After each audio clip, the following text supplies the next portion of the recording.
Get some help, covert beast. Get some help. Get some help, covert beast. For the love of God, some help. Oh, please. What is up, everybody? Welcome to Pub Sports Radio and welcome to Stat Diggers for UFC St. Louis. We got Derrick Lewis going against Rodrigo Nascimento. We are not in the Apex, which is nice. We are in St. Louis, and I was telling Weezy last night, it's like this card is pretty dang good. I'm looking forward to this card. I think there's a bunch of fun fights. Since we are in a arena, the UFC had to actually put forth an effort, and I think they did a really good job. I think there's some great matchmaking. I think we have some very fun fighters. We got Terrance McKinney on the card, which is always awesome. So, yeah, I'm really looking forward to this card, Weezy. I know you have a bet already. I'm looking at some spots myself, looking at a couple dogs. So, yeah, looking forward to being right back into it. For UFC St. Louis, Weezy, what is up? You looking forward to the card? Definitely looking forward to the card, man. You know, there's some interesting fights, and it's a live crowd. St. Louis, Missouri. So I'm looking forward to any time we get to fight in front of live crowds because it means that the UFC is going to try to put together some interesting matchups to get asses in the seats. I like hearing a live crowd cheer when good things happen. And I'm pretty intrigued by some of the fights on this card, actually. So looking forward to a couple of these. Trey Waters versus Billy Goff. It's going to be a really fun fight. Kevin Doucette versus Gooden is going to be a really good fight. And then, you know, Derrick Lewis is always in fun fights. I like watching him fight. Co-main event with the hometown guy in Joaquin Buckley is fighting a guy in Ruziboev who's 2-0 thus far in the UFC with 2 first-round finishes. So, yeah, I mean, I think that this is going to be a really fun card. I'm looking forward to breaking it down with you and hopefully finding another consecutive card, Brady, to make some money on. Sorry, somebody's breaking into my house. Dear God, no. Just kidding. It was my father-in-law. So, yeah, let's do a quick recap of last night, and then we'll get into the chat, and then we'll get into the card. Weezy, we're doing it. We're taking the wagons, and they're starting to move a little bit. You know, they're starting to move. They're starting to go into circular formation. Really good week. So I'll be honest, I hated last week. I hated it. It was one of those weeks where it's like everything's chalky. Like I liked a decent amount of spots, but everything's just really chalky. So, and to be fair, a lot of those chalky spots came through. A lot of favorites came through. A lot of outcomes that we expected, a lot of them came through. The one that did it was probably, Vitor Petrino probably ruined a ton of parlays. But yeah, I kept it super light, only 5 units deep. I had a money line bet on Alexander Pantoja, got the best of the line, waited for it to get as low as possible, had 1.5 units on Pantoja minus 175. So had the Brito finish only, which was a spot that I really liked this week. I had 1.75 units on it at minus 220. I felt like that should have been closer to like minus 400. So I kind of feel a little bit dirty for cashing it. I mean, I don't know how you felt about that, but the leg kicks, they did add up. It looked like there was like a hole in Jack Shore's leg, but I saw a tweet from, I think it might have been Jack Shore's dad, saying like nothing was broken. All he had to do was get like a couple stitches. So I kind of felt there. What do you think of that Brito stoppage? I felt a little bit dirty cashing that finish prop. Well, I had Brito, I mean, he was like my backup for ass shaving of the week. I had him in a parlay. So you know how it is, man. When things don't go your way in MMA, when something shady starts to happen and it could go in your favor, you're like, yeah, stop the damn fight, But like, man, if I was on Shore, I would have been pissed off. So of course, of course I don't like it in the macro sense. I mean, it helped me cash a bet. So I'll take that. But like, no, I don't think that fight should have been stopped. Absolutely not. Jack Shore didn't think it should have been stopped. And, frankly, even if it should have been stopped, if that was the case, Brady, then what was this dude putting his finger into the goddamn wound for? How is that sanitary? How is that helping out Jack Shore? Easy. I'm not a doctor. I'm not a medical professional. But what the hell? Why? I mean, I'm not a doctor. I don't have any medical experience, but my first thought would be to not do that, to not put your finger in a leg hole. But that's just me. I don't know. So anyway, cash that, finish only. You know, like you said, you gotta like when things go your way. You gotta like when a decision goes your way. You gotta like when a crappy call goes your way, because a lot of times it feels like it doesn't. So when it does, you take it. So yeah, cashed on that. I had the fight doesn't go the distance in the Costa Borjas fight, 1 unit minus 140. Costa looked phenomenal. The only loss of the night was a quarter unit sprinkle on Costa submission. I thought he was going to get it. He took the back. He flattened him out, and then he pounded him out. So got the TKO instead of the sub. So that was the only L. And then the last one was Kyle Bahayo by knockout, a half a unit plus 220. He was swearing up and down on the knockout all week. I put my trust into it. You know, it was Paul Craig. And yeah, Paul Craig was just begging to get knocked out. And I do want to shout out Kyle Bahayo for that fight IQ. Weezy, it's not too often, you know, when Paul Craig pulls guard and flops to his back, a lot of times in his fights, people are following him to the ground, right? They're following Paul Craig to the ground for some reason. But Kai was like, get up a couple times, and the knockout came shortly after that. So overall, 5 units deep, came up 3.22 units on a card that I, quite frankly, I didn't like, and I went super light on. I think that was probably the lightest I went on a pay-per-view in a while. So really happy with how last week played out. On a 3-card winning streak, got to keep stacking the winning events, and hopefully we can make it 4 this week. My plan for this week to make it 4 was just putting 1 unit on the McKinney fight doesn't go decision, keep the winning streak going. But we'll see about that. Weezy, you had a good night yourself. Yeah, I mean, it was okay, Brady. I finished up 0.57 units, but you know, any night to the plus side is a good night at the end of the day. And frankly, I got a little lucky. I had one go my way last night. I had the Diani Barbosa money line minus 191 for 1 unit. I kind of thought that Caracaccia clearly won rounds 2 and 3 of that fight, but evidently there was a damage over control situation in round number 2. It went my way. I'm fine with it going my way because I've had enough of it not going my way. Believe me. I mean, you know, you get enough screw jobs betting on MMA over a long time that when you get one to go your way, you're appreciative of it. So hit plus 0.52 units on the Diani Barbosa money line. I hit fight goes to decision for Ismael Bonfim versus Vince Pichel for 1 unit at plus 120. I had a 2-leg parlay for Pantoja's money line and Oral Buy's money line, which cashed at plus 119. The losing bets, quarter unit on Alessandro Costa by submission, close but no cigar. A 1/10 of a unit on Barbosa by KO at plus 2,200.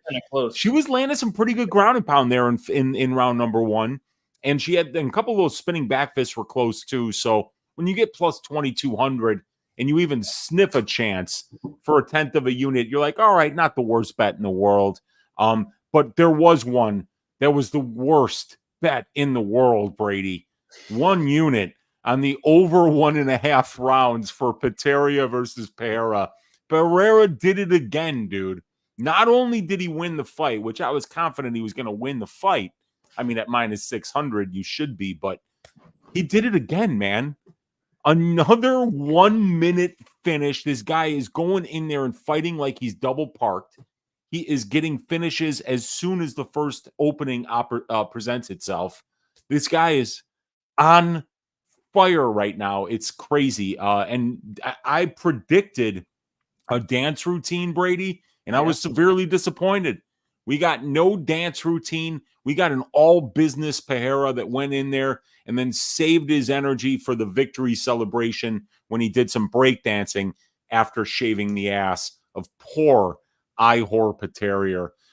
So yeah, man. I mean, Michelle Pereira did it again and shaved ass in less than 60 seconds and cost me 1 unit there. And then I also had a 2-leg parlay, Brady. Joe Anderson Brito to win, and the over 1.5 rounds in the Caio Bahayo versus Paul Craig fight. I missed that one by 20 seconds. That was a 2.5 unit swing for me. So had a good 1.5 unit swing go my way on the Barbosa decision. Had an unlucky Caio knockout 20 seconds before the threshold to go over that bet. Either way, up 0.57 units. I'll take a winning week, but I'm still looking to break through.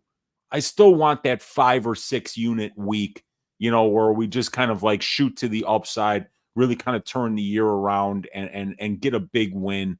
And maybe this is the week. I've already got one bet.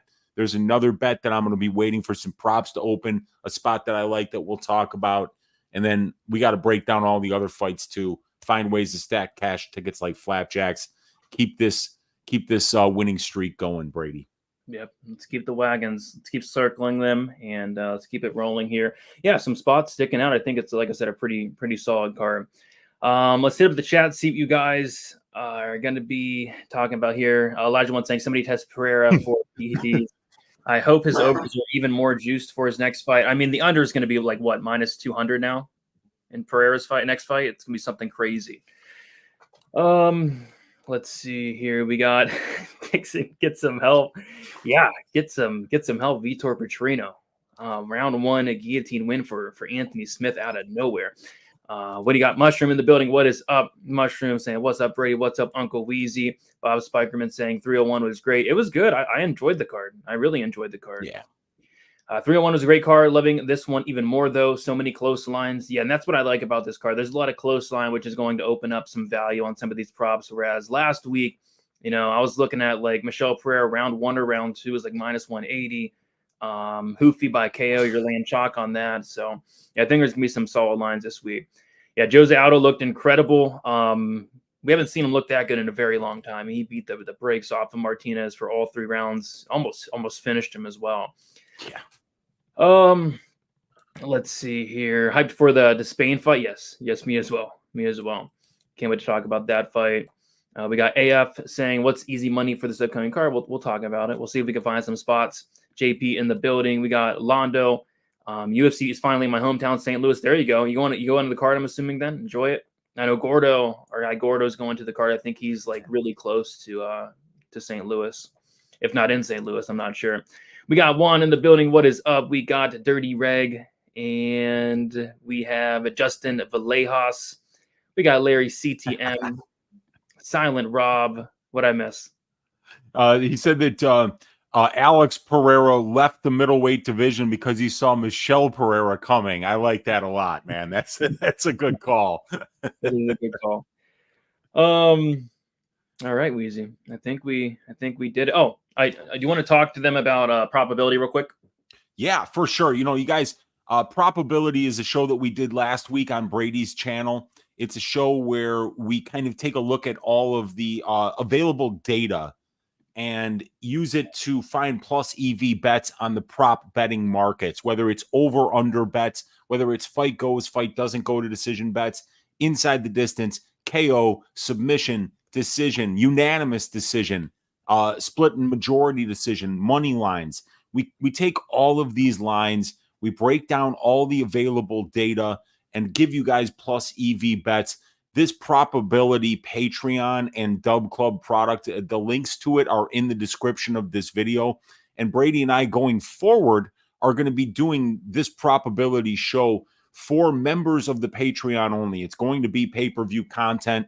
That content will be sent out to members of the Patreon. You'll get access to all the phenomenal stats that you see here in this sheet. And if you can click that OU and the BT tab, Brady, in this spreadsheet, you can show them the over-under template for these fights where we take the available bets, compare the divisional benchmarks, the implied probability of the line, and the compared or the combined histories of both fighters at the UFC level and overall to the available betting lines to find plus EV bets. We do the same thing on the betting template, not just for over-under bets, but also for the knockout, submission, inside the distance, and decision bets.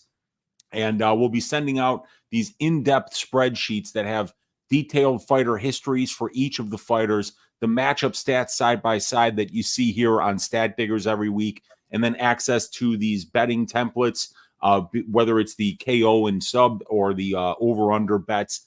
Links in the description, and that content is going to be some of the most innovative content that you're going to see out there in this space that's available right now. So Brady and I encourage you guys to join us on this journey where we're going to be doing this pay-per-view content for you guys to give you guys an edge on the markets using these tools that I've been building over the last few months that take into account literally every fight that's happened in the UFC since 2013. We got it sorted into weight classes. We have benchmarks for everything. We got, tools that change the betting lines into implied probabilities, and then use that implied probability as the price of the line to kind of compare it against all the available benchmarks that we have. So take a look at those links. Join us on this journey, a journey where the destination is plus EV bets and stacking cash tickets like flapjacks, and then eventually, on a long enough timeline, Brady, buying yachts and then getting rap video hoes to dance for us on said yachts. I'm looking forward to it, Brady. Let's go. Yeah, I'm down for some yachts and some hoes as well. Yeah. That's 100%. the life that we deserve, Brady. We 100%. deserve that life. 100%. Covert says, "Why is Brady ignoring all my comments?" I don't know, man. You're a little rude earlier. You said late again. Estimate. That was kind of rude. And then you said, "You're the one that's late, not me. Get a watch, brother." Like, you can't tell somebody to get a watch. I mean, I don't know. And then I don't know. So I'm not trying to ignore your comments. There's a lot of comments. I'll try to get to them. And yeah, boats and hose. Nothing better. Nothing better. That's right. But yeah, I don't even like boats that much. That's why I need a yacht, because a yacht's just like being on land, but on the water. And there's usually a lot better looking hose when you're on a yacht than when you would be like on a dinghy or a rowboat or on some fishing boat somewhere. Yeah, 100%. Yeah. All right. So yeah, check it out, guys. Looking forward to be doing the show weekly with Uncle Weezy. One of my favorite shows, Probability. All right, let's move on then to UFC St. Louis. We have a 13-fight card, and we're going to kick it off with J.J. Aldrich going against Veronica Hardy. We got J.J. Aldrich is 31 years old, 5'5" with a 67-inch reach. Veronica Hardy, 28 years old, 5'4" with a 64-inch reach. We got Hardy 3 years younger, 1-inch height disadvantage, and a 3-inch reach disadvantage. J.J. Aldrich is 3-2 in her last 5 fights, a decision win against Jillian Robertson, submission loss to Erin Blanchfield, decision loss to Ariana Lipsky, a knockout win against Liang Na, and then a decision win against Montana De La Rosa. As far as Veronica Hardy, she is 3-2 in her last 5 fights, a submission loss to Jillian Robertson, submission win against Pauliana Viana, a decision loss against Bay Malecki, a decision win against Juliana Miller, and then a split decision win against Jamie Lynn Horth. So Veronica Hardy, former known as Veronica Macedo, she fought Bay Malecki it feels like a long time ago at this point. She took a couple years off. She comes back as Veronica Hardy and just looks like a completely different fighter. Like, she's improved so much since that Bay Malecki fight. And yeah, she's been looking good as of late. Back-to-back wins. She was definitely a dog against Juliana Miller. I think the line was close against Jamie Lynn Horth. And then we got another closely lined fight here. Weezy, what are your thoughts on the first fight of the card? Yeah, JJ's a veteran. I mean, 19 pro fights, but 14 of those 19 at the UFC level against a solid level of competition, 59 and 55 overall. And the ladies that she's beating, 32 and 39 overall. So, I mean, JJ's pretty good at everything. Definitely spectacular nowhere. Nowhere is this woman spectacular, but she's not deficient anywhere either. And sometimes in this division, that's good enough to just kind of find the weakness of your opponent, or be good enough to just stop your opponent's game plan, because a lot of women in these weight classes, they don't have a plan B or a plan C. They got one way to go to win fights. And JJ does have multiple ways. She can kind of mix in the wrestling. She can win minutes in the clinch. She's got good boxing. She's a southpaw. But this is a southpaw versus southpaw matchup, so that's going to be kind of interesting. I usually like the more experienced fighter in that situation, because chances are they've had more opportunities to fight somebody in the same stance and might get that look in the gym a little bit more as well. But it's an interesting one, because JJ is off of wins against Na Liang and Montana De La Rosa. Before that, tough losses against tough opponents in Lipsky and Blanchfield. And Veronica Hardy got a good win over Jamie Lynn Horth.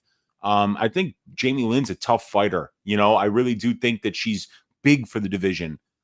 She's got good boxing, a little bit of power, a decent grappling game, and an ability to win minutes there. I kind of feel like she's a little bit more powerful and dynamic of a version of JJ Aldrich at this point. And Veronica found the way to get that win. She's still only 28 years old. She had a long layoff in between the Bea Malecki and Juliana Miller fight, and she does look like a much improved fighter after that layoff. And the fact is that she had that layoff earlier enough in her career that she can not only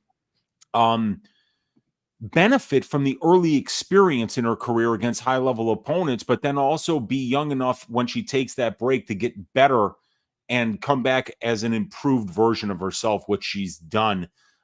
So yeah, I mean, I'm kind of leaning Hardy a little bit here, but it is going to be JJ who's going to have the size advantage, the experience advantage, the UFC experience advantage, and then the strength of schedule advantage as well goes to Aldrich. So it just depends on who can win the minutes in the striking and grappling exchanges.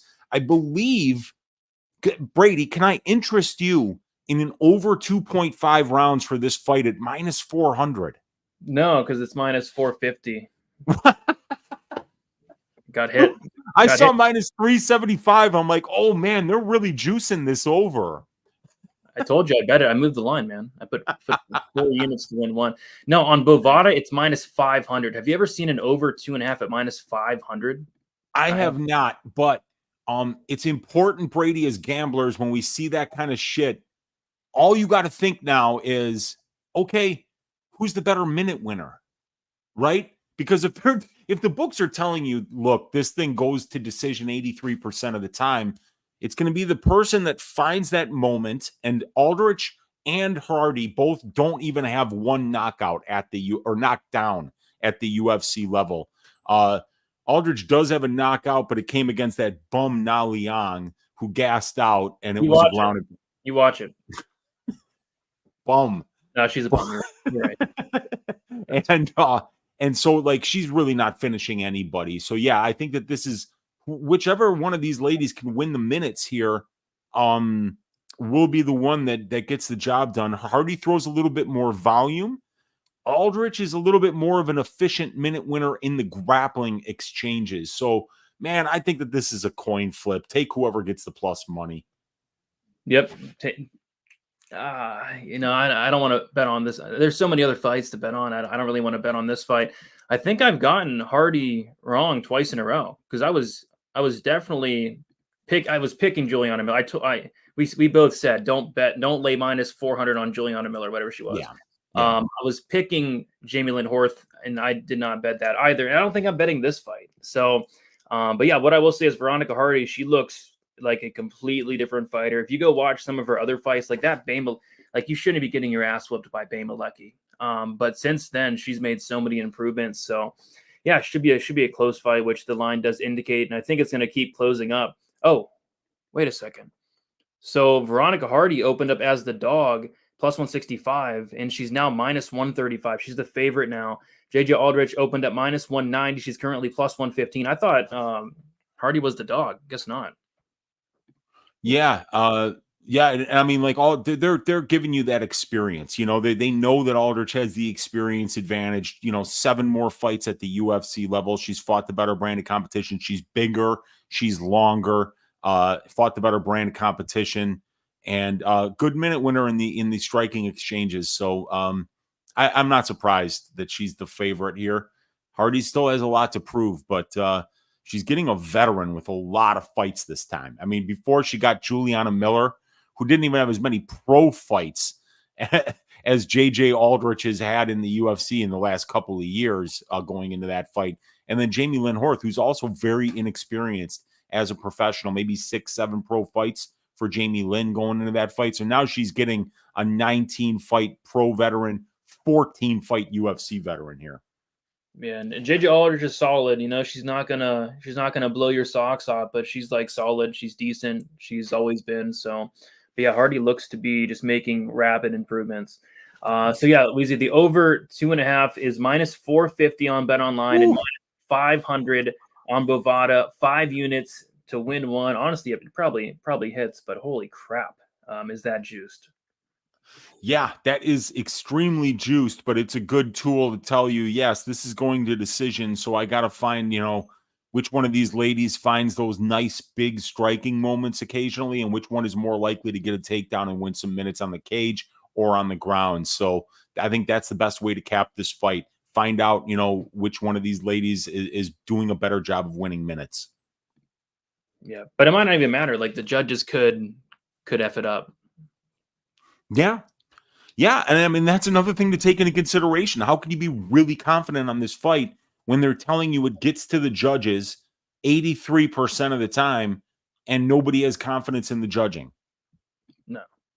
Am I wrong for thinking Veronica Hardy has a lot of steam on her line because of who her husband is in training? She is getting maybe, but she's also been looking really good as well.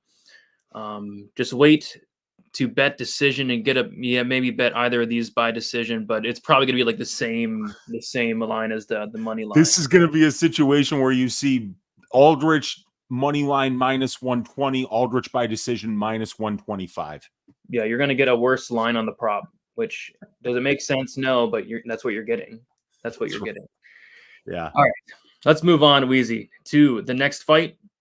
And this is going to be a good fight. We got Kevin Jousset going against Jared Gooden. We got Kevin Jousset, who's 31 years old, 6'2", with a 75-inch reach. Gooden, 30 years old, 6 foot with a 77-inch reach. It's going to be Gooden, who's going to be 1 year younger. He's going to have a 2-inch height disadvantage and a 2-inch reach disadvantage. Jared Gooden is 3-2 in his last 5 fights. He had a knockout loss against Impa Kasagane, knocked out Doug Usher, knocked out DeMarcus Jackson, and then got a decision loss against Carlston Harris in his second attempt in the UFC. And then he beat Wellington Turman, kind of like a come-from-behind fight where he wasn't looking that good in round 1. Hurts Turman bad in round 2, and then club and subs. A really good win there. As far as Kevin Jousset, made his debut against Kiefer Crosby, won that fight by first-round submission, and then beat Song Kanan by decision. So Kevin Jousset, one of these city kickboxing guys, and I think this guy is like making rapid improvements, because I went back and watched some of his fights, outside his UFC fights, and he was kind of low volume, kind of hesitant, but that hasn't been the case at all thus far in the UFC. In the UFC, he's showing some urgency, was able to stop Kiefer Crosby in the very first round. And, I know Song Kanan's not like the best fighter in the world, but he's not terrible.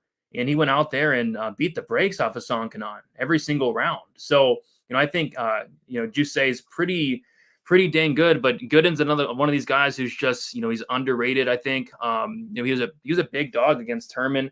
He has a ton of power, but I don't think he's the best minute winner, on the feed here. So I think Jousset is going to be winning the minutes, but Gooden has the power to change the fight. So interesting fight here, Weezy. What are your thoughts on this one? Yeah, so this is an interesting one, because when Jousset came into the UFC and he was fighting Kiefer Crosby, right? If you watch the tape before the Crosby fight on this Jousset guy, it was awful, dude. It was awful. He fought a dude named Priscus Foganolo, who's a 40-year-old man who hadn't fought in 4 years. And that's one of the worst fights that's ever happened anywhere. Literally nothing happens for 5 rounds. There's another fight against Caleb Rideout that he loses. That's a 5-round fight where nothing happens for 5 rounds. And then he goes out there and he subs Kiefer Crosby.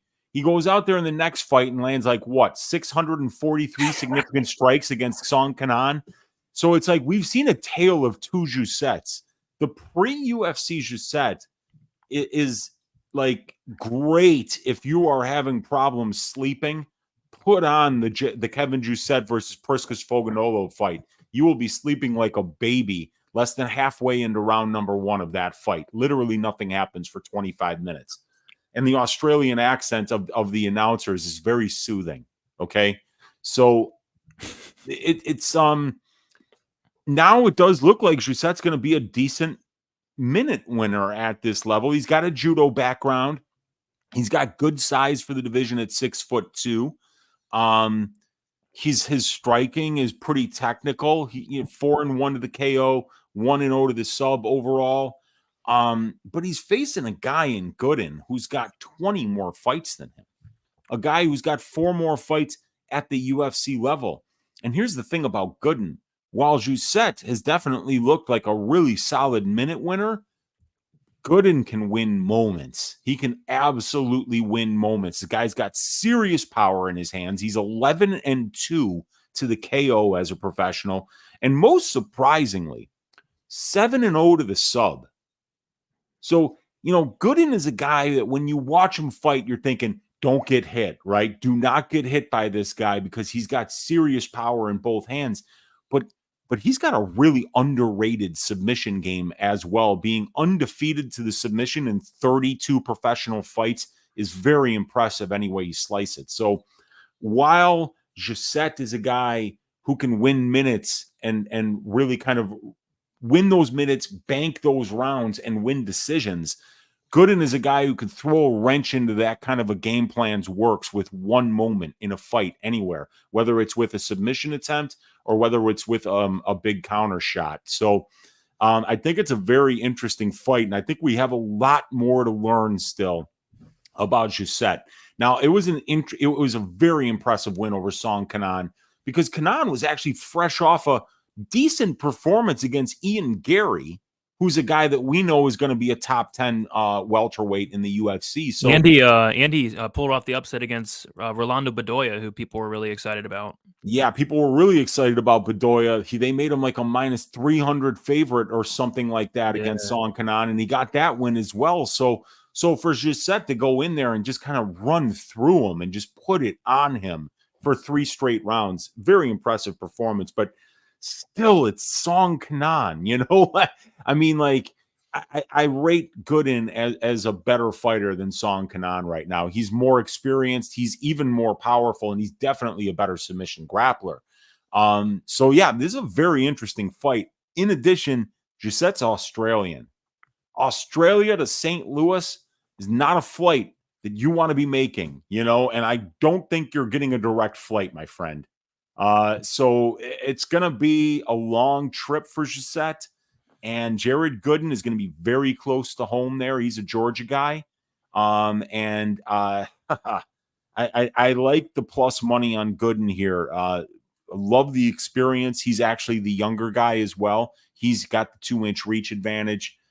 He's got a ton of power, underrated submission game, a guy that I think absolutely deserves to be here and should put together some good minutes. I don't like Jared's takedown defense, though, Brady. I think that if Gisette really kind of commits to a grappling-heavy game plan, he can win minutes and stay safe, which is the 2 most important things. Because you can win minutes, but if you're not staying safe against Gooden, it can end like that. But if you're winning minutes while staying safe in top control, like Carlston Harris did against Jared Gooden, much easier way to get that win. So Gooden's got to keep this fight standing in order to give himself his best shot here and to land that big power shot that changes the fight. Yep, 100%, and he has the power to do it. But Gisette is a pretty big favorite here. He opened up minus 310, believe it or not. He went to minus 200, and he's currently sitting at minus 245. And then as far as Gooden, he opened up plus 260, is now plus 210. And I think Gisette should be the favorite. I think he's going to be the minute winner here. But like you said, Gooden has the power to change the fight. I mean, just watch the Turman fight, a fight where Turman was looking really good, both on the feet and on the mat. I think he stunned Gooden in the first round, and then the second round came around, and Gooden landed a big shot and ended the fight shortly after. He knocked out that bum. Who did he knock out? Was it Nicholas Stolze as well? I think in the first round. Yeah. So it definitely has power there. Maybe a finish only for Gooden could be interesting. Maybe it's decent plus money, but yeah, I think Gisette decision's probably my pick, but I'm not laying minus 245. Like, Gooden's a guy you don't want to lay this big chalky price tag on. And even like in his last fight, Turman was like minus like 200. I didn't like that. I actually picked Gooden. I just didn't bet it. Didn't have the balls to bet it, but no way I trust Gooden if this fight hits the third round. His cardio is not terrible, is it? I don't think it was terrible. Well, Gooden's a really durable guy. He's only been finished twice in 32 fights, and I think his cardio is pretty good. But Gisette's cardio is really good. I really do think that Gisette probably does have the better cardio here. Weezy, why do you think that the trip or fight to I mean, I can answer this. I mean, that trip from Australia to St. Louis is going to take well over 20 hours. Yeah, probably more like 24. And then it depends on how long, you get here in advance, because don't forget, like, if you're coming over the week of the fight, that means not only are you a dude that's 6'2" on a plane. Now, I'm 6'2". Brady, you're taller than I am. You like being on planes? No. I can't stand it. You have to get extra leg room if you're our height. In addition to that, would it make it better or worse for you if I told you that you were going to fly from the States to Australia and that right now, let's just say, throw a number out there, 200 pounds, but by the time we get to Australia 4 days from now, we're going to need you to be 186. And then all the layovers, the cancellations. Yeah, man. It makes a difference. Yeah. It makes a difference. These guys have to perform on fight night at the most optimal way. These guys only fight twice a year. They got to be at their best for 2 nights a year. And if you're on a 24-hour flight the week of your fight, it's going to affect your performance. Anybody that's ever flown overseas knows that. Even flying to Vegas kind of affects my performance in Vegas. You know, it affects my performance there. You know, it's a brutal flight just to Vegas. I couldn't imagine going to Australia. Cannot imagine. Yeah, that's a big advantage for Jared Gooden in this fight, is that Jousset is making a very long flight here. Yeah. Gooden is a bum. Come on, he's not a bum. Line is too wide. I can agree with that. Yeah, me too. He left Australia yesterday, so okay. maybe getting there today, tonight, tomorrow morning, around there. You need to try to get some sleep on a plane. I can't sleep on a plane personally. It's hard. It's tough, man. I don't do well trying to do that either. It's very difficult to sleep on a plane. Yeah. Brady's a starting center. I'm only 6'4". I mean, those centers in the NBA are like 6'10", 6'11", 7 foot. Yeah. And then they're all freakishly long too, you know, so like they'll just block the shit out of everything that you're trying to get up around them. Yeah. I was never going to be cut out to play basketball. So the over is actually set at 1.5 rounds. The over 1.5 is -210. The under 1.5 is +170. I personally think it goes over, but these guys are probably going to throw down on the feed. But I'd say it goes over. I have no interest in the -210. Yeah, that's a lot of juice to lie, but I really do think this one goes over. Yeah, I'm there. Gooden's very durable. I think Jousset's only been finished once, and I'm pretty sure it was Jack Della Maddalena. And it was like a cut stoppage, doctor stoppage, I think. Yeah, and he looked okay, but when the doctor stopped the fight, it looked like Kevin could keep going, but it also looked like Kevin thought, all right, we'll stop it. I'm not beating this guy, you know? Yeah. So, yeah, I think it saved him extra damage in that fight. 100%. All right, Weezy, let's move on to your favorite fighter. We got Charles Johnson going against Jake Hadley, the return of the Scarlet. We got Charles Johnson, 33 years old, 5'9" with a 70-inch reach. Jake Hadley, 27 years old, 5'7" with a 70-inch reach. We got Jake Hadley, 6 years younger, 2-inch height disadvantage, and it got the same reach there. As far as Charles Johnson, he's 2-3 in his last 5 fights. A knockout win against Jimmy Flick. Decision losses to Ode Osborne, Cody Durden, and Rafael Esteban. A decision win against Azat Maksam his last time out. Great performance there from Charles Johnson. As far as Jake Hadley, he is 3-2 in his last 5 fights. He had a submission win on the Contender Series, second round submission there. He lost to Alon Nascimento by decision in his debut, beats Carlos Candelario by decision, knocks out Malcolm Gordon, and then loses to Cody Durden. So this is a very interesting fight, Weezy. I've picked against Charles Johnson so many times. I think I maybe only picked him to win a fight like once in the UFC, and that was the obvious one is Jimmy Flick.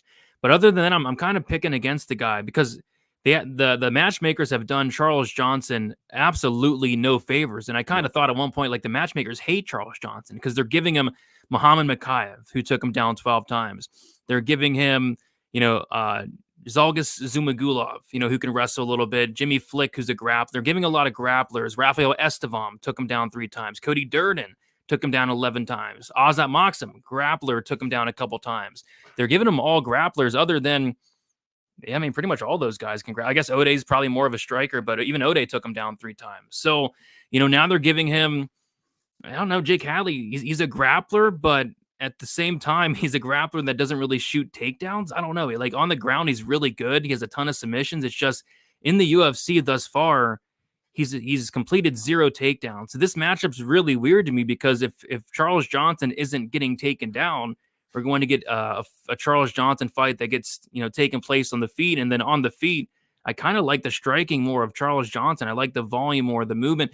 The one thing I'll say is he can make fights a lot closer than they really need to be. He goes to a lot of very close decisions, but yeah, I really like the striking of Charles Johnson. And in his last fight against Azat Maksum, he really looked like he was kind of fighting for his job a little bit. He looked like he was going out there and really trying to push the pace, really trying to get that win. He wasn't going out there and cruising like he has in some of his other fights. So thought that was a great performance.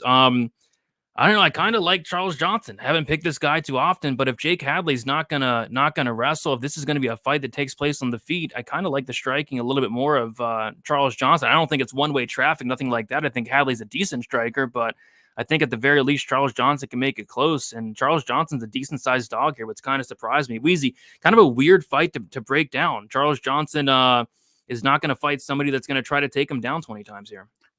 Yeah, dude, it's hard to know how Charles is going to respond when he's not getting drowned in takedown attempts. Dude, you can look at the stat sheet here. Poor Charles Johnson is seeing 14.3 takedown attempts against per 15 minutes. Crazy. I mean, he gets 6.3% control time for, but he allows 39.6 control time, to his opponent, right? So obviously he's getting drawn, but I see that green number in the bottom right corner of that 0.91 there. See that? Yeah. That's a grappling efficiency ratio, or it's a grappling efficiency rating that I've created using a bunch of different statistics. I add them all together. Anything below 0 is below average. Anything above 0 is above average. And the bottom line is that Charles is, does a good job of getting back up when he gets taken down. The guy's conditioning is always on point. So that's a good thing. He's got good size for the division. But he's been seeing just this constant. Nobody wants to stay on the feet with this guy for 3 rounds. And because he doesn't show enough urgency trying to get away from these takedown attempts and separate when it's clear that that's what his opponent is trying to do, his opponents just keep trying to do it. And it winds up working. It winds up pushing Charles into a fight where he's not a one-punch guy. Charles isn't going to go out there and start you with one shot. So he needs minutes. He needs time to kind of get your timing. He's going to be switching stances and throwing a bunch of volume, but Hadley throws more volume than Johnson does. It takes Johnson a little bit to get going, and the threat of the grappling never really lets him get off on his feet like he normally would. This is going to be a close fight, I think. Very close fight. Because Hadley does have good boxing. I like Hadley's boxing. I think he's very good there. But Charles is going to be the guy who's going to get better as the fight goes on. And Jake Hadley has really tough weight cuts, Brady. There are certain things, like for Charles Johnson, he doesn't do a lot of things particularly well, but he's huge for the division. He's a consummate professional in that guy goes out there and he makes weight every single time without looking bad on the scales, right? His conditioning is always on point, and he can push a pace later on in the fight. And he's built to go 5 rounds, not 3. That's the unfortunate thing for Charles Johnson, is just with his skill set, he needs 25 minutes. He can't really do it in 15 because he doesn't have that one-punch power.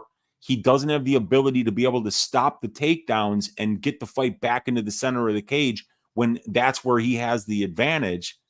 And he can be maddeningly low volume when he's out there striking sometimes, especially in a 3-round fight where you're like, Charles, you've got the better conditioning. You've got the better boxing. Go out there and put some fucking volume on your opponent. And he kind of doesn't. Look, Brady, only 12.6 distance strike attempts per minute, while his opponents are attempting 13.6 against him.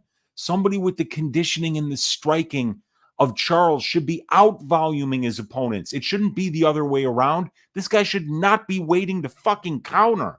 He should be putting it on his opponent. He should be setting the pace. Weezy. And he should be setting the kind of pace, Brady, where his opponent can't keep up. Does he do any of that? No. Do you think it could be because he's worried about the takedowns? That could be with the opponents that we've seen against him. You know, Ode Osborne, not really much of a wrestler, but Durden, going to wrestle a ton. Esteban, going to wrestle a ton. He had problems with Maxim in the first round. He ate some big shots there. Maxim got a little bit tired. But then we saw what Charles Johnson, when he looks his best, is when he's less tired than his opponent. And that should be at all points in the fight. So Maxim got a little bit tired trying to finish the fight in the first round. And we saw Charles Johnson go out there and win the second and win the third because he was doing more, because Azat had slowed down. And that's exactly the scenario where we're going to see Charles Johnson do his best work. I mean, I think Charles could be so much better than what he is as a fighter if he fought with a style that accentuated his strengths. But he doesn't quite do that. I think it's a little bit maddening if you're betting on Charles, because the guy's very talented and he's a professional in so many ways. Dude has never been finished either. He's got 6 professional losses. He's durable. He's got great conditioning. He just needs to do more, Brady. He needs to do more, and he needs to fucking cut that hair. Come on, man. Come on. We don't want Charles Johnson tweeting at you again. I know, but you know what? I don't care. He can cut the goddamn hair. Dude, he should do it for charity. Be like, and I know he's got the Skullet Gang merchandise, and he's kind of like, he's cast his die with it. Now, I guess he's not going to cut his hair. All right. If you don't cut your hair, Charles, fine. You do your thing, but please start fighting with that pace. Because if you put a pace on your opponent from second 1 of round number 1, he's going to have so much more success in this division. This is now a damage over control division and organization as a whole. Charles can start fighting with a style where he could be really good, in my opinion. 100%. He could.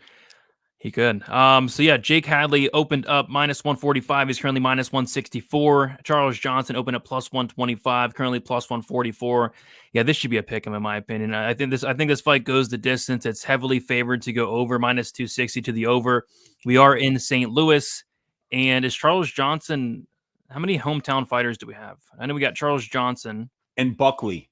I think Buckley's a St. Louis guy as well. And I think they got a bunch of guys that are probably from the general area, but I think these are the only two born and bred St. Louis fighters. One of them is CJ, and one of them is Joaquin Buckley.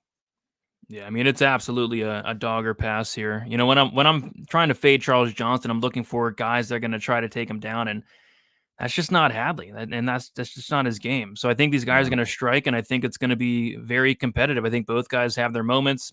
I think it goes 15, and even if Charles Johnson loses, I mean, hometown rub, maybe you can get the decision there. But yeah, the over is completely juiced. It opened up -226. It's -260 now. And I agree. Charles Johnson, very durable, never been finished. Yeah, this should be a really good fight. But yeah, I like Jake Hadley's. He's 6 years younger than Charles, 5.5 to 6 years younger. And he throws a lot of volume, Brady. That is going to be important for Hadley.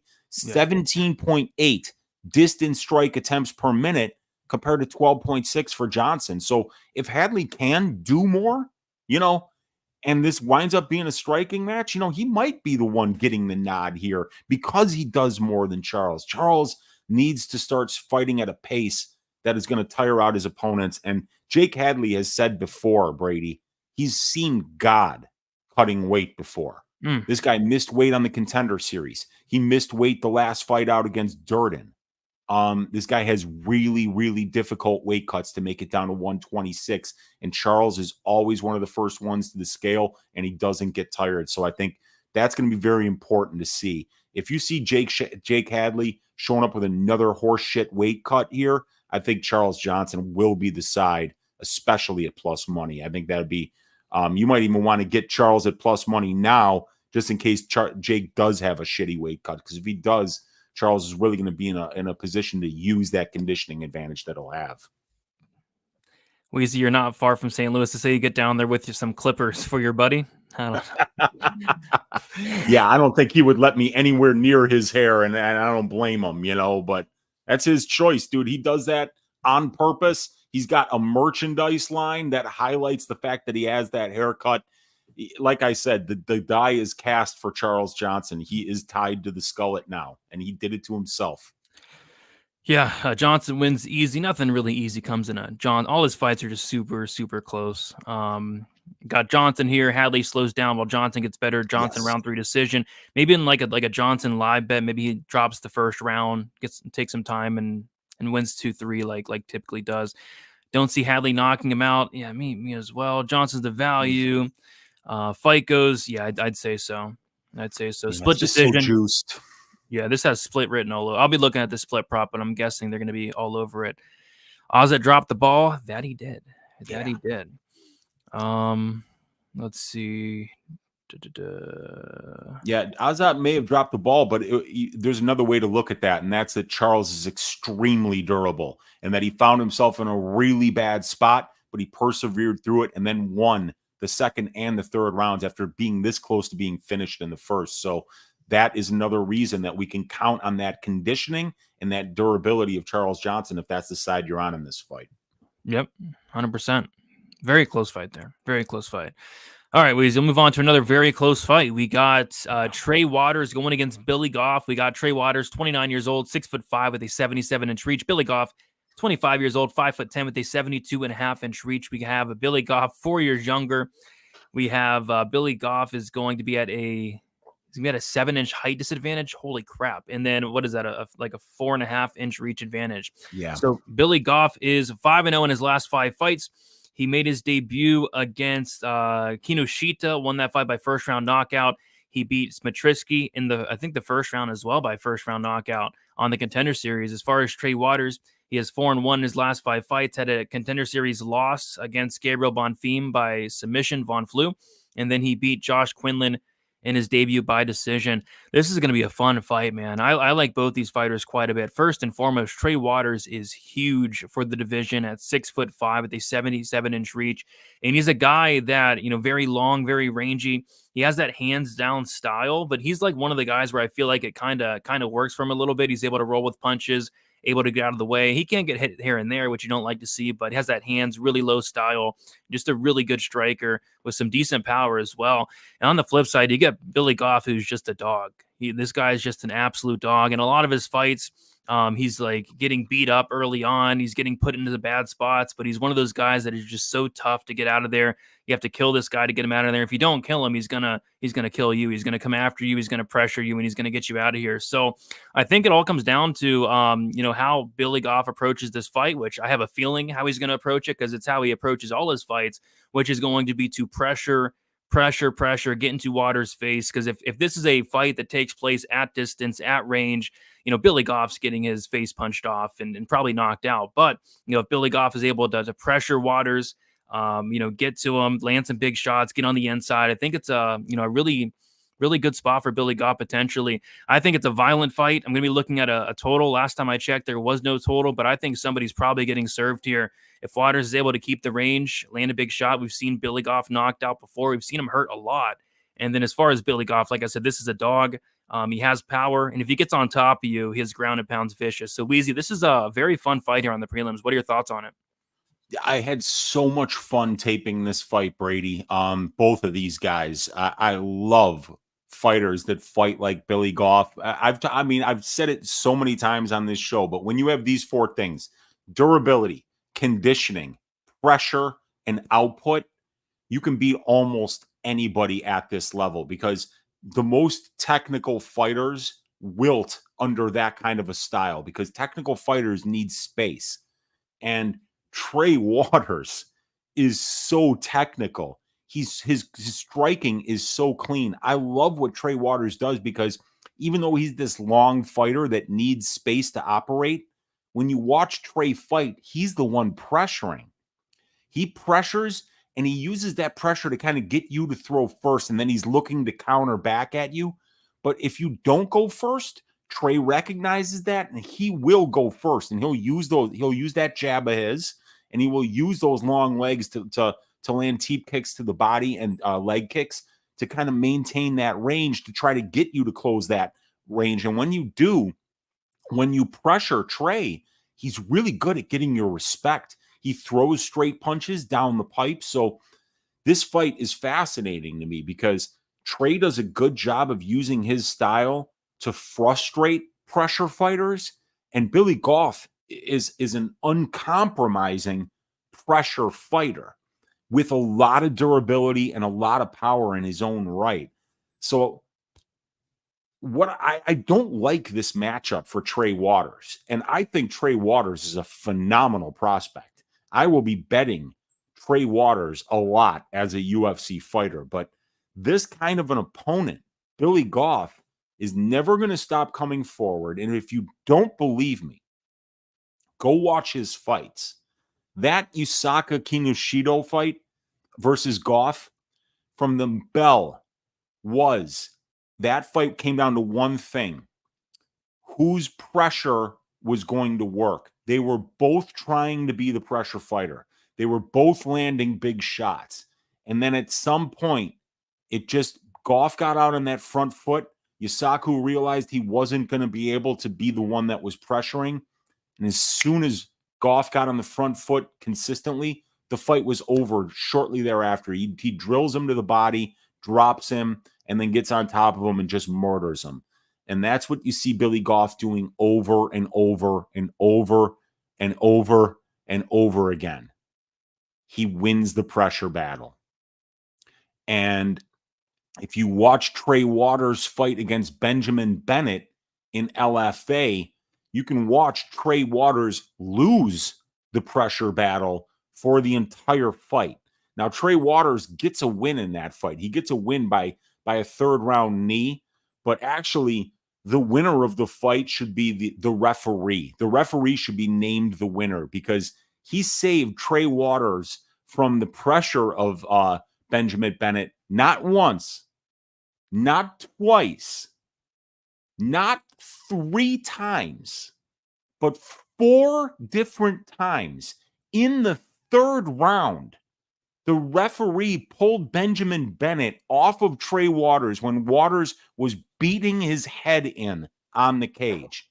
So that referee literally either had money on Trey Waters or was told, give this kid every chance that you can give him, because the referee was literally cheating for Trey Waters, pulling Benjamin Bennett off of him when Bennett was holding him up against the cage, pounding on him and doing a bunch of work in the clinch. So I think that Billy Goff's style sets up really good to get Trey Waters on his back foot to kind of negate what Trey Waters does best as a fighter. And I think Billy Goff is a super live underdog this week. I mean, he's a dog, man. He's a dog. You know, you got to love those dogs that fight for your money. He's one of those guys that certainly does so. So yeah, Trey Waters actually opened up plus 130. He's now minus 153. And then Billy Goff opened up minus 150. He's now plus 133. And yeah, no total. They don't have totals on 2 fights, and this is one of them. Would have liked to see a total. Yeah, I'm interested to see where it opens up. I'm not going to say which way I'm leaning.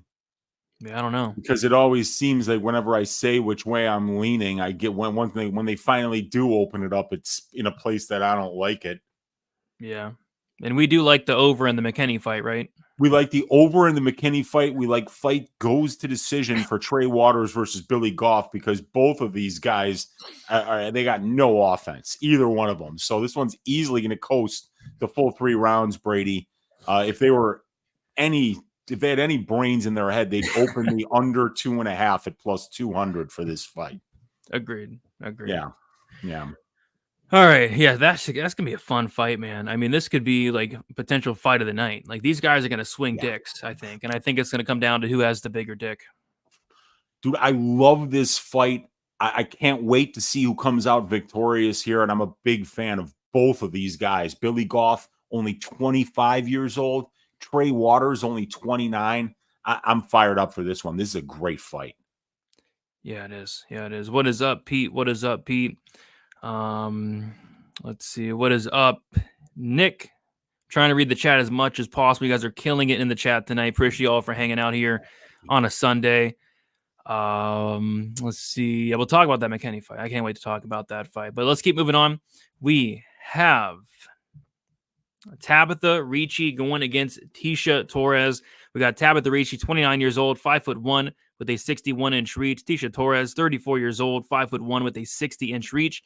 Tabitha Ricci is going to be 5 years younger, same height, and it's going to be Tabitha Ricci with a 1-inch reach advantage.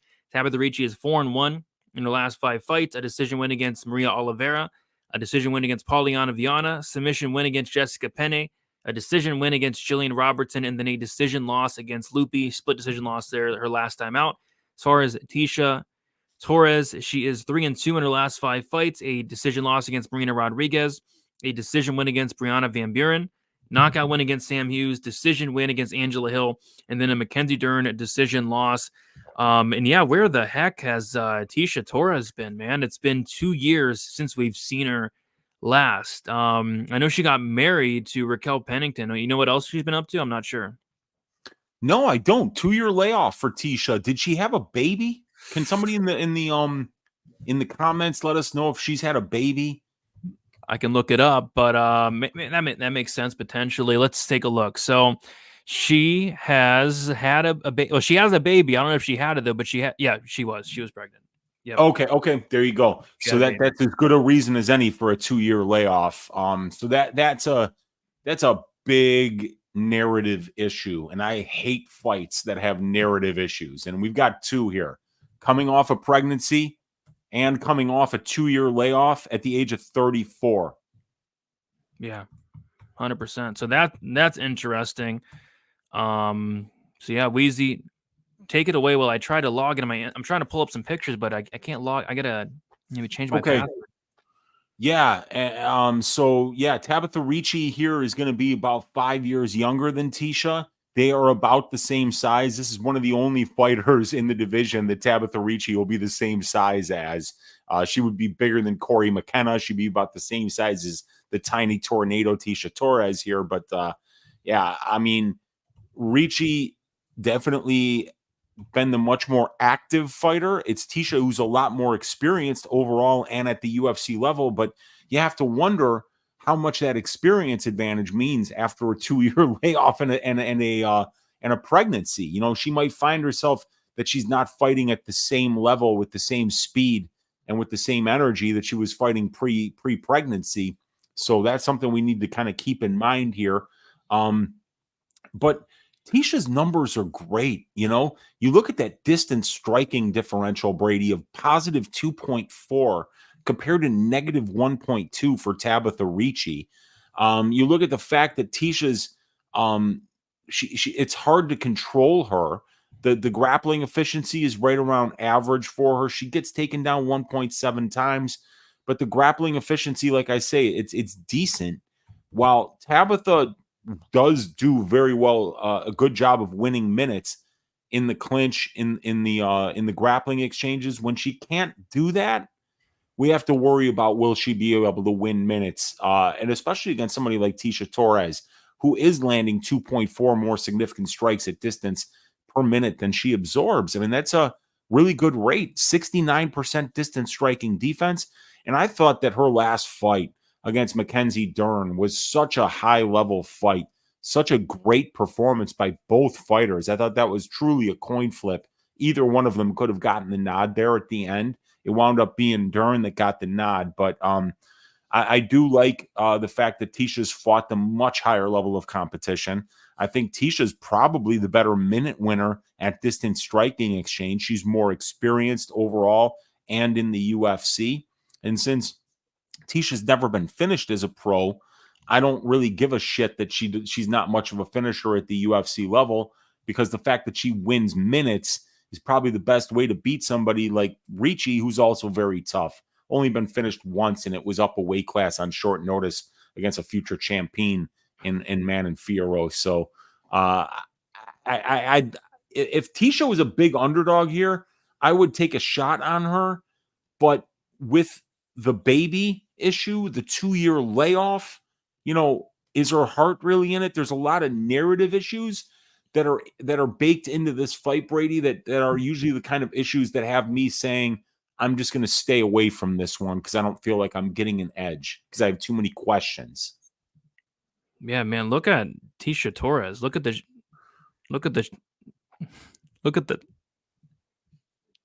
shape she's in. Oh my God. Well, she's always looked like that. She's always been in phenomenal shape. But after a baby, that's impressive. Yeah, that's very impressive. There's no question about it. Wow. So yeah, it looks like she might be taking it serious. And yeah, it's an interesting matchup. I think it's all going to come down to whether or not Ricci's able to, take Torres down and be able to hold her down, because Torres has been taken down a lot, decent amount. But she's really good at getting back up. She's very hard to hold down, and on the feet, it could be close and competitive. I like Tisha Torres striking a little bit more, but Ricci's not a bad striker as well. So yeah, this fight could be close, man. And I think it goes to decision as well. The over is minus 400. We have another really juiced over here. So I don't know. I think I'd probably be on the dog money just because I feel like it's going to be close, and it's all going to go down to the crooked, corrupt judges. Yeah, in St. Louis. So neither one of these ladies is from St. Louis, as far as I know. No, I don't think definitely so. Not Ricci. No, definitely not. All right, let's see what you guys are saying in the chat here. Ricci wins easy. I don't think anything's easy about this fight. Fight goes to decision. Agreed. Maybe a parlay, Pete. Yeah, I'd be shocked if there's a finish either way. Brady, did you know that Tisha Torres had an OnlyFans with Raquel to raise money for their wedding? Then she deleted it. She thinks she's slick. Nah, she's the OnlyFans fade of the week. Is that true? What was she doing on there? I have no idea. Jeez. She's always going to be. Yeah, she's always in great shape. Mm-hmm. She's on the mommy sauce, whatever that is. But yeah, it's a close fight, one that I'm probably staying away from. All right, we'll move on to one of my favorite fights on the card, and that is because it is a Terrance McKinney fight, and they are always fun and exciting. We got Terrance McKinney going against Esteban Rębecki. We got Terrance McKinney, 29 years old, 5'10", with a 73-inch reach. Rębecki, 28 years old, 5'10", with a 69-inch reach. Rębecki 1 year younger, same height, and it's going to be McKinney with a 4-inch reach advantage. McKinney is 3-2 in his last 5 fights, at a submission win against Eric Gonzalez, knockout loss against Ismail Bonfim, submission loss against Nazim Sadikov, and then a knockout win against Mike Breeden, and a knockout win against Brandon Murat. As far as Rębecki, he is 4-1 in his last 5 fights, had a knockout win against Thomas Paul on the Contender Series in the first round. He lost a decision to Loic Rajabov, but had some solid moments in that fight, hurting Rajabov a couple times. And then he beat the brakes off of Kamela Kirk in a 3-round decision win his last time out. So, yeah, this is a Terrance McKinney fight, which means this fight is going to be just complete chaos. And Rębecki is one of those guys that doesn't mind getting into that type of fight. So I think these guys are going to go out there, and it's going to be just an absolute wild fight. McKinney fights, they're always wild, but Rębecki as well. Like, Rębecki is in a ton of really fun fights. He wants to go out there and throw down. He wants to go in there and take your head off. Yeah, I mean, McKinney's always live in round 1. Like, this is a guy that has a ton of power. He hurt Drew Dober, almost finished Drew Dober, has a lot of first-round finishes. Basically, if he's not winning in the first round, he's losing. So, yeah, McKinney in the first round. But if this fight reaches the first round or reaches the second round, I think McKinney's in a lot of trouble there. So I think you have to favor Rębecki just because he has a lot of advantages here. He has the cardio advantage, the toughness, the durability advantage. I think he has a little bit more heart. He's very tough to put away. And if this fight does reach a couple minutes into the fight, I think McKinney's kind of screwed. But yeah, McKinney's live early. But yeah, I think this is a very fun fight here, Weezy. Yeah, agreed, man. I mean, how could it get much more fun than McKinney versus Rębecki? I mean, these guys have got all action styles, both of them. But this fight, it's one of the easiest fights to cap on the card because Rębecki is durable and McKinney isn't.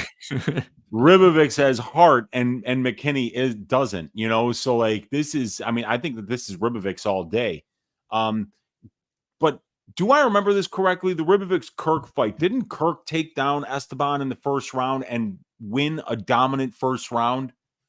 everybody takes down Rębecki. But I think Because took him if down. he can survive under a black belt like Samuel Kirk, he could probably survive under Terrance McKinney for one round. And we all know what happens once Terrance McKinney's stool hits the ass. His ass hits the stool after round one. It's fucking over.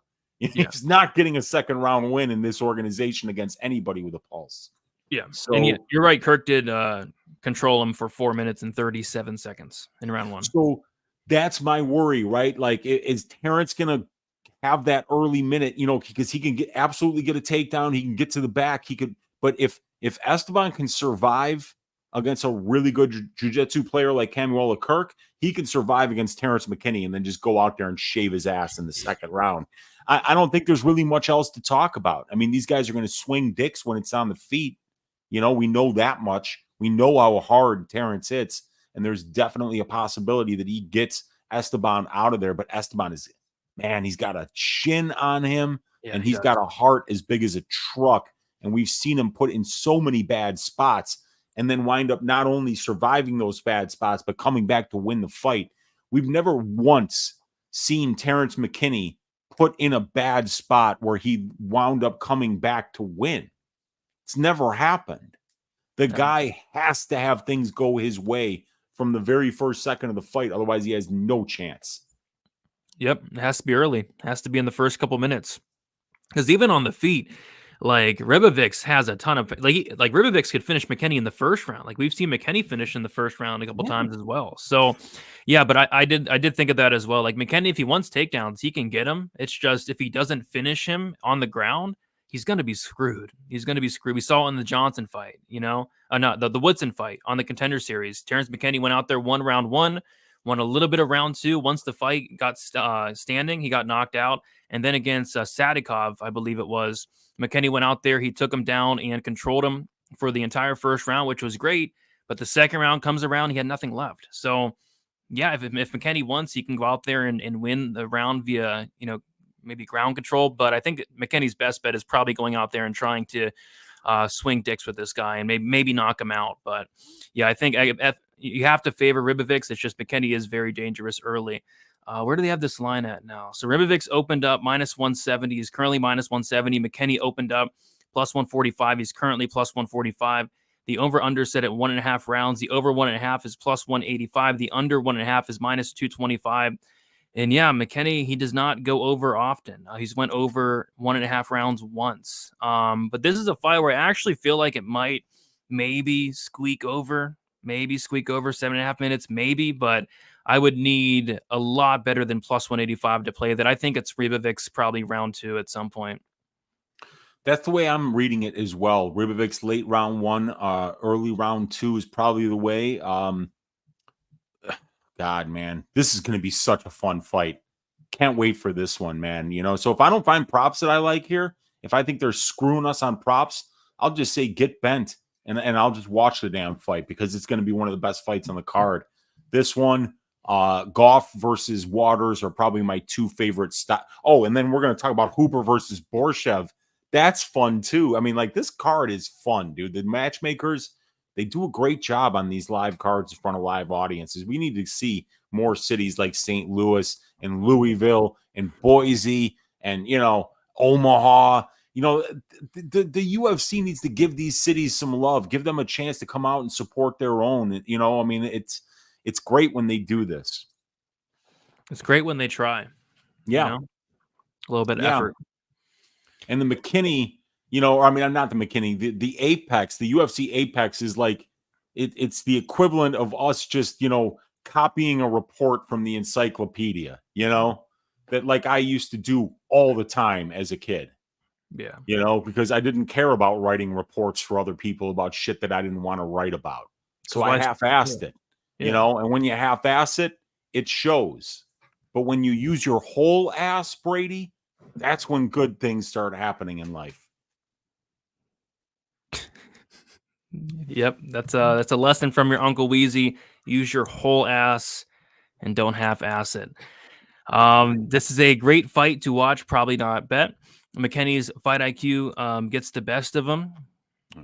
McKinney is weird, seems to hate fighting, but is super skilled. Seems like an athlete who fights. Yeah, the first couple minutes it looks like he loves fighting, and then he just kind of falls off a cliff is the thing. Let's see. Isn't this a step down in competition from his last fight? Absolutely not. I'm not sure what Brandon Moret's doing in the UFC. I mean, And I'm from Mike Breeden. I'm shocked they let Brandon Moret in the cage against McKinney. That was bad. It didn't end well for poor Brendan. Oh gosh. And then Mike Breeden got cut for no reason. I mean, Mike Breeden was the guy that was barking against Jubilee. Like, how can you cut somebody that's going out there and barking? But yeah, Breeden's cut now. Moret, I'm not sure if he's cut, but if not, coming up. So, but yeah, this is a great fight, Weezy. Interested to see where they put the fight. Doesn't go to decision, because wherever they put it, it's probably not wide enough. Agreed. Yeah, I mean, yeah, it's going to be like minus 600. I think they open at minus 600, maybe even more. I think you're correct. Maybe minus 1,000 even. That's what I would do, but I'm not a bookmaker. Yeah, neither one of us are yet. Nope. Not yet. All right, Weezy, let's keep moving on to another fun fight. Yeah, this fight's gonna be freaking awesome. We got Slava Borshchev going against Chase Hooper. We got Chase Hooper, 24 years old, 6'1" with a 74-inch reach. Borshchev, 32 years old, 5'11" with a 69-inch reach. Chase Hooper is 8 years younger. He's gonna have a 2-inch height advantage and a 5-inch reach advantage. Chase Hooper is 3-2 in his last 5 fights. A decision loss to Steven Peterson, a knockout win against Felipe Caloric, a knockout loss against Steve Garcia, decision win against Nick Fiore, submission win against Jordan Levitt. As far as Slava Borshchev, he is 2-1 draw in his last 5 fights, a knockout win against Dakota Bush, decision loss to Mark Diakese, decision loss to Mike Davis, a knockout win against Mahashate, and then a draw against Nazim Sadikov, and like one of the better fights of the year, I thought. I mean, that fight was incredible. Sadikov basically he did 10-8. He 10-8'd Borshchev in the second round. I'm not sure how that fight wasn't stopped. And then Borshchev had a lot of success in the first and third, and it ended up being a draw there. But yeah, really fun fight overall. So Weezy, this is probably the most binary fight of all time. I mean, this is as striker versus grappler as it gets. We have Chase Hooper, who, what does he struggle with? Well, he struggles with the striking. Anytime he's fought, somebody with some solid striking, he not only loses, but loses in dominant fashion. Alex Caceres beat the brakes off him for 3 rounds. That Steve Garcia loss was bad. That fight lasted 1 minute and 30 seconds. It says on UFC stats he got dropped 3 times. He got dropped 4 times in that first round. I mean, that was bad. But he bounces back and beats Nick Fiore, who's mostly a grappler, and then beats Jordan Levitt, who's absolutely a grappler. So as far as Slava, what does he struggle with? He struggles with getting taken down. We saw Mark Diakese take him down like 10 times. Mike Davis took him down like 8 times. So it's going to all come down to who's able to get their way, because on the ground, Chase Hooper is a serious problem. He has incredible ground. It doesn't look like it just looking at him, but his grounded pound's vicious, has those really long arms, really long legs. Submission game is on point. BJJ black belt. Chase Hooper is no joke once the fight hits the mat. But on the feet, it's a work in progress to say the very least. And then Slava on the feet, this guy's a next level striker. Like, this is a guy that's going out there and just beating the crap out of some of these guys. Like that Mahashate win was very impressive. Knocked out Dakota Bush in the first round. Outside the UFC, he's sparking fools as well. But it's the takedown defense that's caused him some problems. So it's going to come down to who's able to get their way. Striker versus grappler matchup. Pick your poison. Weezy, how do you feel about this fight here? Love this fight, man. I mean, yeah, Borshchev is a stud. I love watching Borshchev fight. I mean, he's got some of the highest level striking in the entire UFC. In the entire UFC's lightweight division, this guy's striking is elite. It's phenomenal. And with Chase Hooper, you got a guy that's still only 24 years old, and he's starting to kind of like curate this style that really suits what he does well. And I love that. I love when fighters know who they are and they set up a style that really kind of helps them be the best version of themselves. And I'm seeing that out of Chase, because Chase is a guy who's kind of like, you wouldn't think he's durable and can take a punch, but he's both, man. He's durable and he can take a punch. He pressures a lot. He throws a lot of output when he's on the feet. And because of that pressure and because of that output, that can set up the scramble opportunities, the takedown opportunities to get things into the grappling game where he's going to start to be very aggressive to look to finish that fight by submission. And Borshchev is a guy who doesn't have great takedown defense. He's been controlled for 45% of his UFC cage time, which is 56 minutes. So you're talking about 27 minutes that he's been controlled in 5 fights. So he's a guy who's giving up a ton of control time, but he's never been finished as a professional and he's never been submitted in the UFC. So, but then again, Mike Davis is not much of a submission threat. Mark Diakase is not a submission threat. Sadikov is, but Sadikov is really a guy that's looking to knock you out a little bit more. So these guys that are beating Borshchev and taking down Borshchev are not the level of submission threats that Chase Hooper is, yet Chase Hooper is not as good of a wrestler as Mike Davis is, as Mark Diakase is. So this could be a situation where you're not seeing Chase get double leg takedowns or single leg takedowns, but you might see him trying to take the back in a scramble, try to take the back up in the clinch position against the fence, maybe even pull guard and then go for a submission attempt that forces a sweep or forces some kind of a defensive move from Borshchev that gets Chase Hooper to the next step. So it's a really intriguing fight. I could see this playing out a number of different ways. But the one thing I think we can all agree on, Brady, and if Bet Online, if you're listening, this fight goes to decision 9.5 out of 10 times, right? I mean, there's no way you're pricing an under at anything worse than plus 200 for this fight. Are you with me? I'm with you, man. I'm with you 100%. 100%. Yeah, I mean, this line's close, which is funny because I feel like whoever wins this fight is literally going to look minus 1,000. If Chase Hooper is able to get on top, his ground game is no joke whatsoever. But if Chase Hooper's not able to get on top, if this fight is on the feet, he's going to get served. I mean, Steve Garcia made him look just foolish in that fight, just knocked him down so many times. So, yeah, I mean, pick your poison, striker versus grappler matchup. But yeah, whoever wins is going to look like a massive favorite. People are going to make a very confident argument on either side. And if you're wrong, you're going to look really dumb. You're going to look it's for sure. Because whoever you pick wrong, they're probably getting their ass kicked and probably getting served in one way or another. So it's a very, very interesting fight. Right now, they have the over-under set at 1.5 rounds, which is interesting. The over 1.5 is minus 160. The under 1.5 is plus 130. Slava Borshchev opened up minus 145. He went all the way to minus 200. He's back to minus 146. And then Chase Hooper opened up plus 125. He went all the way to plus 170, and he's back down to plus 126. So, yeah, it's a very, very interesting fight there. This is a fist fight. Give me the guy who can hit hard. I mean, Chase Hooper can hit hard on the ground. His ground and pound's really good. But, yeah, on the feet, Slava is just an incredible, incredible striker. Goodness, Dixon. Chasing me eating through a straw after Slava. Come on, man. Maybe. I think I'm leaning on taking a shot on Hooper. Yeah, he has a path. Borshchev does not have the best dance moves in the UFC. Yeah, he does. He does have the best. They're decent. He has some good moves. He has good moves. Has there ever been a clearer striker versus grappler matchup? I don't think so. I really don't think so. Slava is an incredible striker. Chase Hooper is not. And Slava struggles with the ground game, and Chase Hooper, that's his thing. It's the ground game, the black belt, the ground and pound.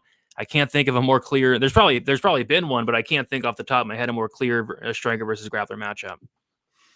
It's been a minute, man. I mean, I think back to Turner versus Moicano, but Moicano's a much better striker than Chase Hooper, and Turner's a much better grappler, than Borshchev is. So, I mean, obviously, yeah, this is pretty much two ends of the spectrum. It's an excellent point. Chase Hooper has an OnlyFans. Why? Training videos? I don't know. I don't know. Training videos, or is he showing ass, Dixon? What? I'm sure you're subscribed. Let me know, Dixon. I'm sure you're subscribed. I'm hoping it's training but you never know. Yeah.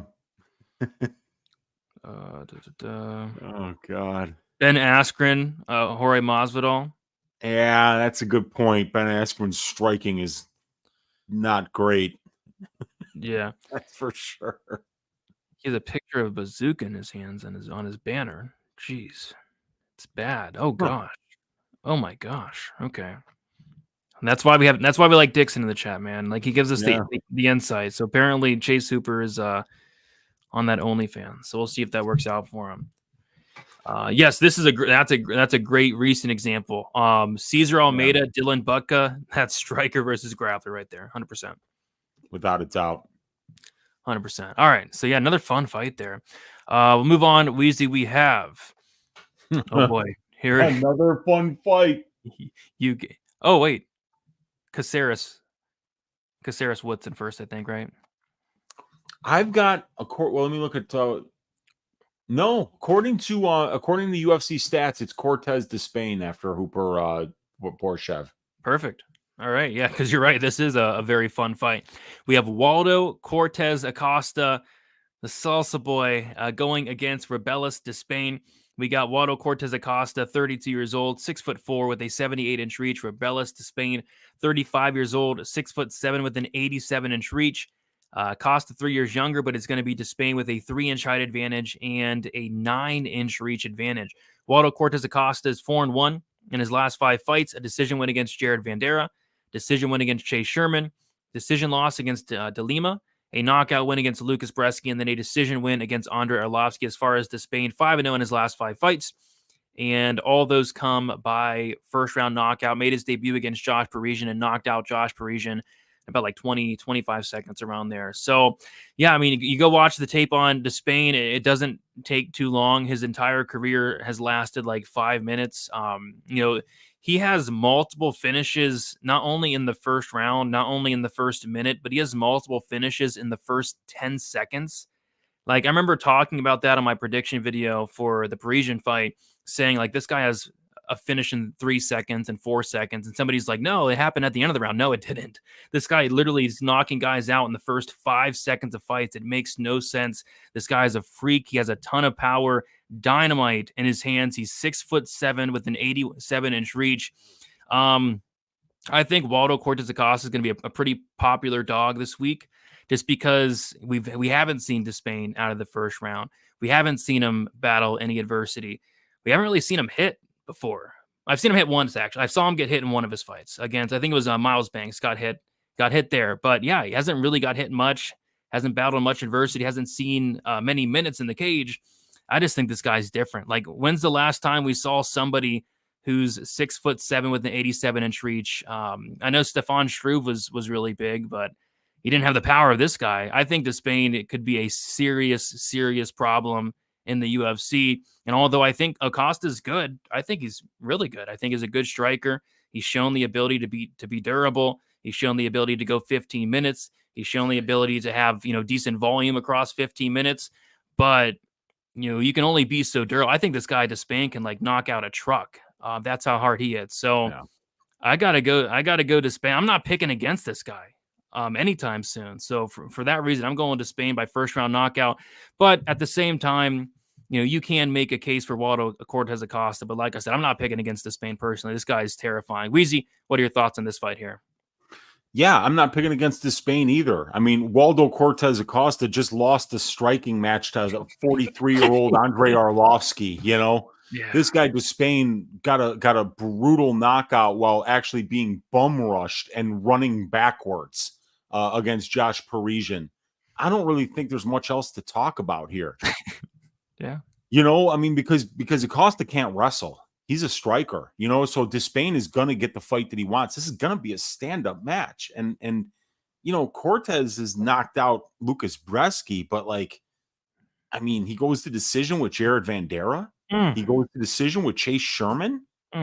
He loses to Marcus Rogerio de Lima, who I think Despaigne would probably knock that dude out if de Lima wasn't taking him down. But I think de Lima would take him down and probably would be a favorite against Despaigne because we've seen Rogerio de Lima go out there and actually have some success with that kind of game plan. Cortes-Acosta is not a wrestler. He's a guy who's going to box. And He's going to have to close a 9-inch reach disadvantage, a 3-inch height disadvantage. And this guy, you know, when you're a Taekwondo style striker, you're a point fighter. You know, you're not really an MMA fighter, but if you're landing points at 6'7" with an 87-inch reach, you're knocking people out. You know, like that's the kind of power that this guy has. So yeah, maybe Acosta like absorbs a shit ton of damage and gets out of the first round. I mean, that's a big maybe. I think Despaigne's the much better striker here, and I don't think Acosta's that much better in the grappling and other realms of MMA for us to worry about whether this is going to get out of the striking range or not. So I like Robelis Despaigne, round 1 knockout. Maybe even in 60 seconds. Yeah. He has a lot of them. He has a lot of wins in 60 seconds. Yeah, I mean, it's a great point. What happens if Waldo survives round 1? That's a great point. We don't know. We haven't seen Robelis after the first round yet, and quite frankly, we haven't really seen him outside of 60 seconds, other than I think one time, and I think it was one of his very first fights in his career. I think, yeah, and that dude kind of held him up against the cage for a while, but he still wound up finding that knockout later on in the first round. But yeah, it's totally reasonable, Brady, to assume that if this fight gets out of the first round, that Robelis Despaigne might be completely done for. We don't know. You know, how many 6'7" distance runners do you see? You know, there's not a lot of them, right? There's none of them. It's because it's not something, you know, when you're that big, you know, endurance is not going to be something that you're usually going to be strong at. Yeah, 100%. Because even like with Josh Parisian, like he was a massive underdog in that fight, rightfully so. But even like Josh Parisian is a black belt. Like he has a black belt. So in theory, you know, Josh Parisian had maybe a grappling path. Whereas with Acosta, I don't think. Have you ever seen Acosta attempt a takedown? No, I've seen him do some good work. Like when he fought Thomas Peterson in LFA, he had some problems on the ground, but he was able to stop some takedowns. He was able to get back up a couple of times when he was taken down. So that's, you know, sometimes that's good enough. You know, like in certain situations, just having good takedown defense or a get-up game is good enough grappling to get you to win the fight because you're going to win it on the feet. But there's no evidence that Waldo Cortes-Acosta has a plan B to go to should the striking not work out. There's no evidence. Yeah, and that's the thing, Rimdog. Like in a couple of these fights, it looks like he's barely landing. Like he's countering these guys, barely touching them, and they're going out cold. And he has so much power. He has so much power. So it really only takes one, and I think he probably lands that first round knockout. I will not, like I said, I'm not picking against this guy until I can get somebody who, you know, will take him down. Which Costa, I don't think so. We had Despaigne opened up minus 240, he's now minus 185. Waldo Cortes-Acosta opened up plus 205, he's currently plus 160. The total is very interesting. So the over under set at 1.5 rounds. The over 1.5 is plus 170. The under 1.5 is minus 210. And since I think the over under is kind of correlated towards the fighter, right? Like if you think it's going under, you're probably thinking Despaigne knockout. And if it's going over, it's probably Acosta, you know, winning the fight. Acosta, could he finish Despaigne early? Maybe, but he's also not finishing Chase Sherman, Jared Van Der, et cetera, Andre Arlovsky as well. So I think the total is kind of correlated with the fighter, but I would lean under just because I'm picking Despaigne. Weezy, any thoughts on the total or even the money line or anything? I just know because I just want to report I want to repeat the most important thing about this fight, Brady, and that is that Waldo Cortes-Acosta just lost the boxing match to a 43-year-old, you know, Andre Arlovsky, and during points of that fight, instead of trying to land strikes, was salsa dancing. Yeah. Please don't forget that when you're considering betting on this fight. I hope Robelis hits him so hard that he starts doing the salsa dance. He might. He might hit him so hard he starts doing the salsa dance. Does Acosta have any height vids? No, he doesn't. Come on. He has no height vids with that guy. We got a serious question from Dick's Insider. Weezy. He says, can you not see Robelis winning an ugly, boring decision, Wonder Boy style? He can 100% keep Waldo away and frustrated with kicks. If he's smart, it is definitely in play. No, the difference between Wonder Boy and Robelis is Robelis has the death touch. So I don't know. I would not be sweating a Robelis, and we haven't seen it yet. Is the thing.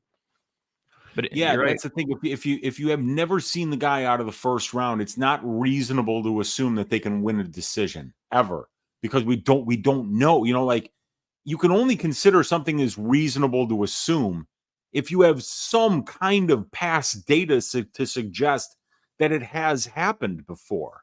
Otherwise, you're just throwing darts into the void. You don't know. So when you don't have any kind of information prior to this of how Robelis looks, not only in round 3, but in round 2, or even after 2 minutes of round 1, it's hard to make that assumption. You can't make that assumption because there's no data.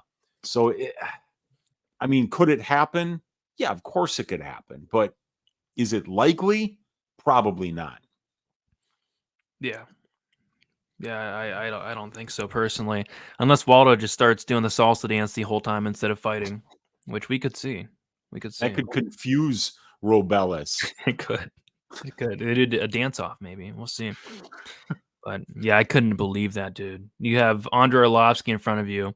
It's a close fight. Like, he's arguably losing the fight. Like, that fight was so close, and then he's doing the salsa dance instead of. I couldn't believe my eyes. Terrible. Dead to Just me. absolutely awful, Brady. So yeah, that's what you're at. But Costa's 4-1 in the UFC, so he's doing something right. Yeah, I think most guys could be 4-1 with that schedule. I mean, Jared Vandera, Chase Sherman, Bresky, and Arlovski. But yeah, I think he's decent. I just think Robelis could be like the real deal. Weezy, what fight is after this one? It is the Woodson Caceres fight. All right, there she is. Okay, sounds good. Okay, we got Alex Caceres going against Sean Woodson. We got Caceres is 35 years old, 5'10", 73-inch reach. Sean Woodson, 31 years old, 6'2", with a 78-inch reach. Woodson, 4 years younger, with a 4-inch height advantage and a 5-inch reach advantage. Alex Caceres, 3-2 in his last 5 fights. Submission win against Sung Woo Choi. Decision loss to Sadiq Youssef. Knockout win against Juliana Rosa. Decision win against Daniel Pineda. And then a decision loss against Giga Chikadze. As far as Sean Woodson, he is 4-0 and 1 draw against in his last 5 fights. A decision win against Yusuf Zalal. Knockout win against Colin Anglin. Somehow got a draw against Luis Saldana. Had a decision win against Dennis Bazukia. And then a decision win against Charles Jourdain. So we talked about like 3 or 4 very, very fun fights in a row. This one I'm not as looking forward to, but yeah, should be an interesting one to kind of break down. Striker versus striker matchup here. Weezy, what do you like for this fight?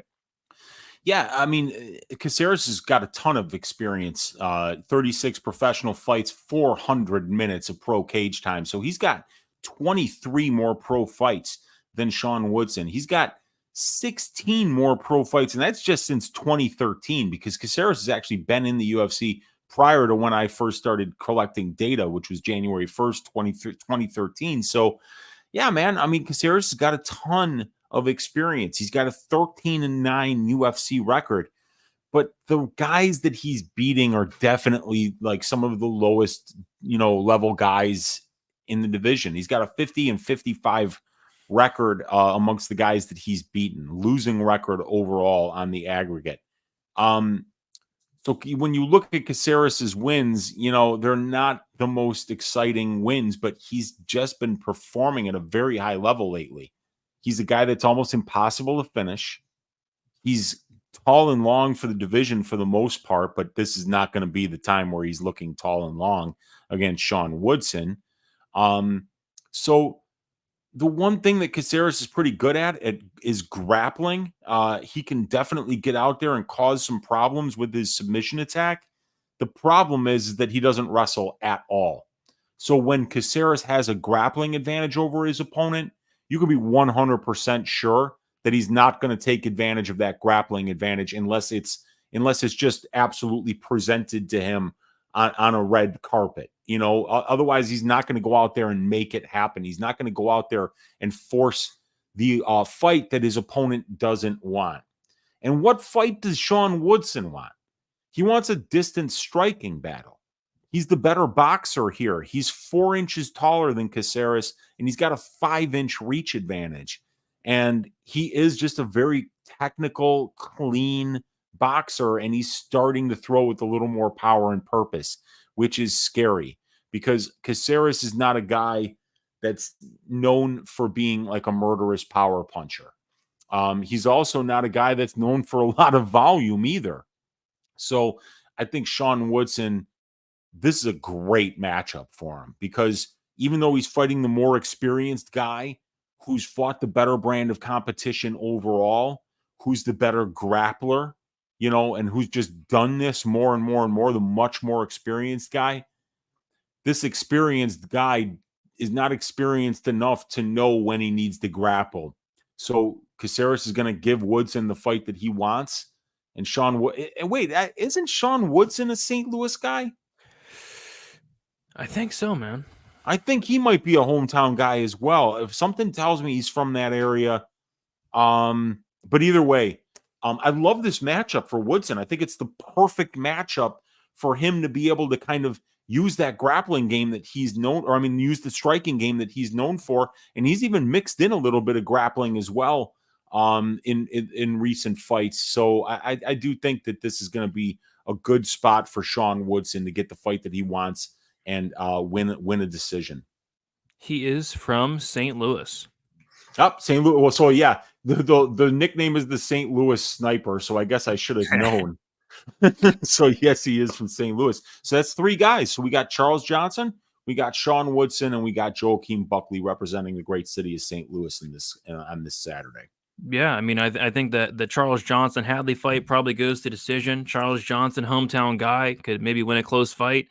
I think this fight could be kind of close. Like Alex Caceres, I think, can make it close. I think it goes to decision. Hometown guy, Sean Woodson, I think that favors him there.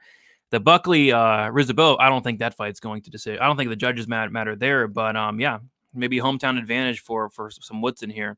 Let's see where they have this line at. We have Sean Woodson opened up -110 pick'em. He's now -193. Caceres opened up -110 pick'em. He's now +168. The over/under is heavily juiced. The over 2.5 is -280. The under 2.5 is +220. And I hate to say it, but I agree. I struggle to see where a finish happens in this fight. Caceres has a chin on him. The problem with Caceres is he's been subbed a lot. Not sure Woodson is going to sub him. And then even Sean Woodson, just very durable in his own right. So I think this does go to decision. And I think it's probably Sean Woodson getting the nod here. I'm right there with you. Woodson by decision is going to be a ticket I'm looking for this week. Yep. All right. Let's keep moving on to the next fight. We have Mateusz Rębecki going against Diego Ferreira. We got Rębecki. He's 31 years old, 5'7" with a 66-inch reach. Ferreira, 39 years old, 5'9" with a 74-inch reach. Rębecki is 8 years younger.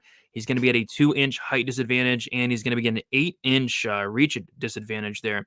Diego Ferreira, he's 2-3 in his last 5 fights. Submission win against Anthony Pettis. Then he went on a 3-fight skid, lost to Beneil Dariush by decision, Gillespie by second-round knockout, and then Gamrot by second-round knockout. And then he knocked out Charles Johnson brutally in the second round of his last fight.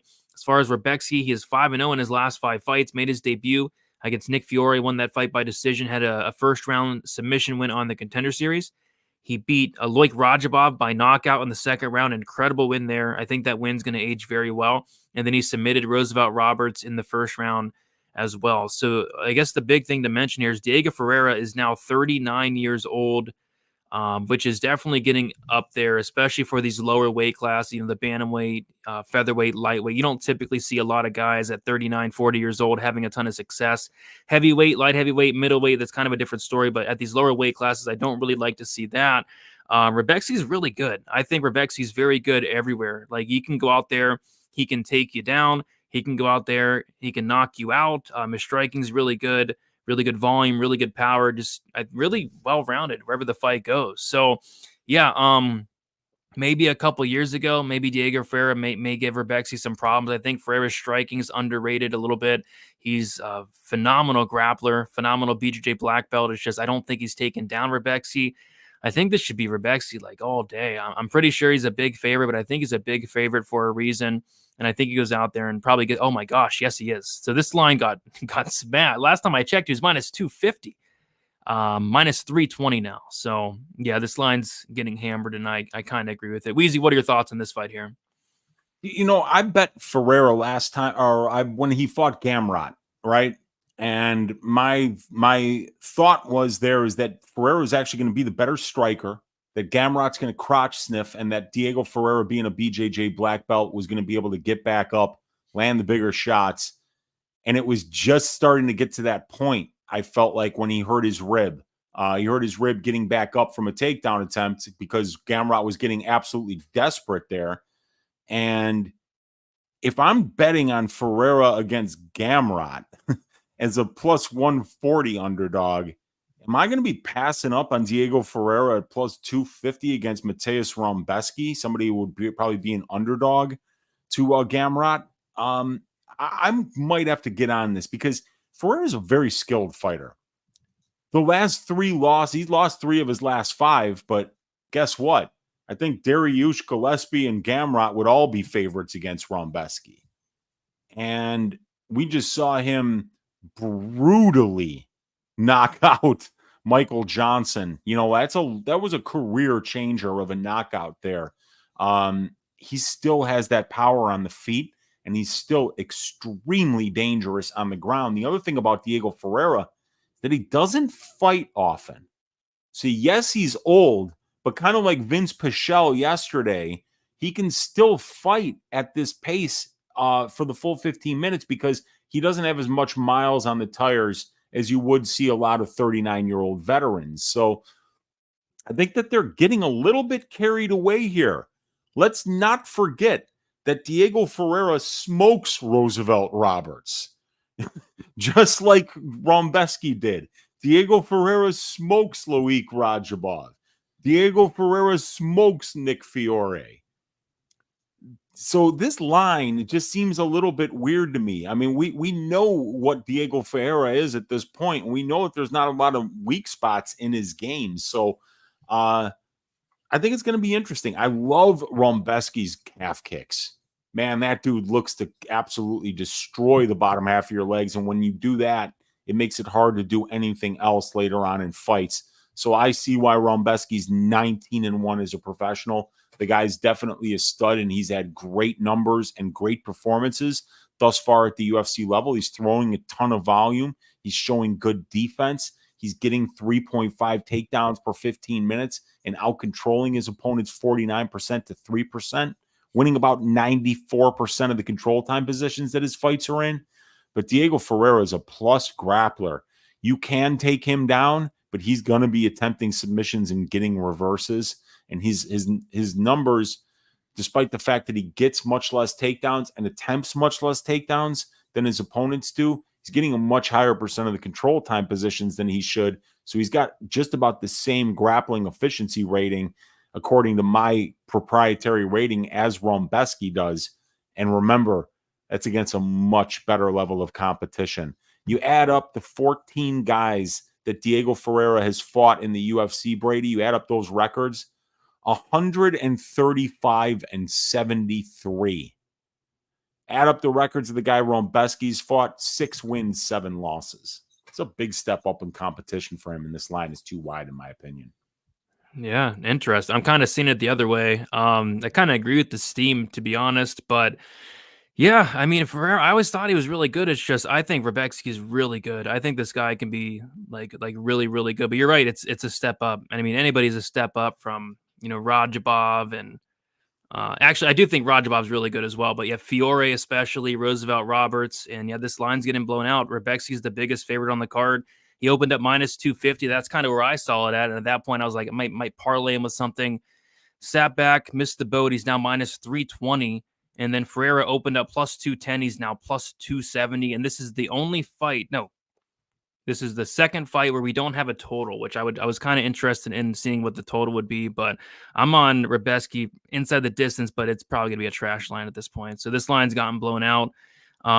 It's probably a pass for me. But yeah, you're getting a big plus number on Ferreira. And I think it probably keeps growing as well. And Rębecki was just supposed to fight Joel Alvarez at the end of April, Brady. Ooh, so like 2 weeks ago, he was supposed to fight Alvarez. I think Alvarez dropped out maybe 9-10 days before that fight. So now, Rębecki has just been able to kind of like extend that training camp, I guess.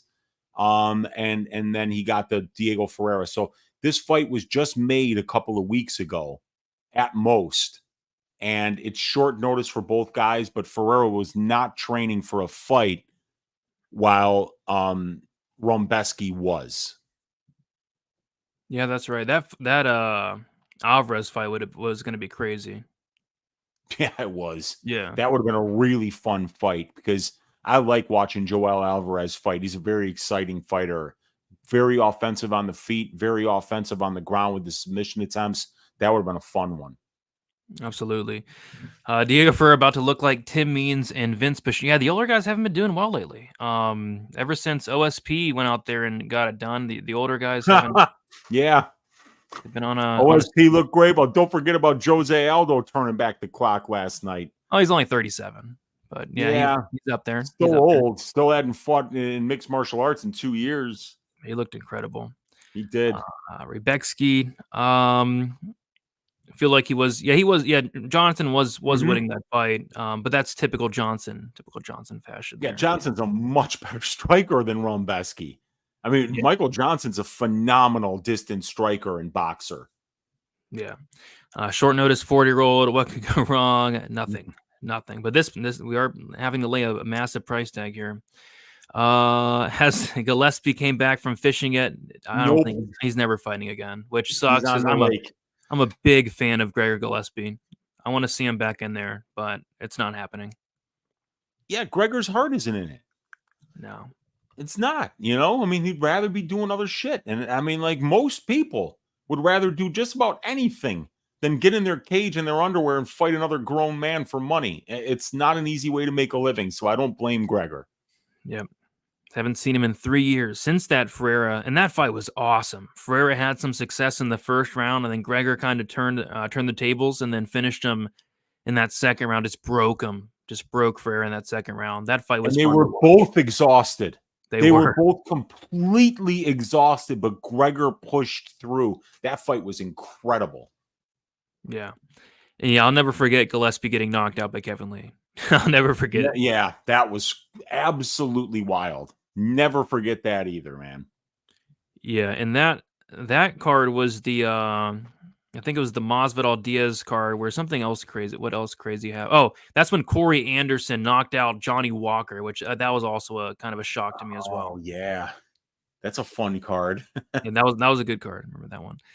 All right, so let's keep moving on. We have a couple more fights to get through here. We have Carlos Ulberg going against Alonzo Menifield.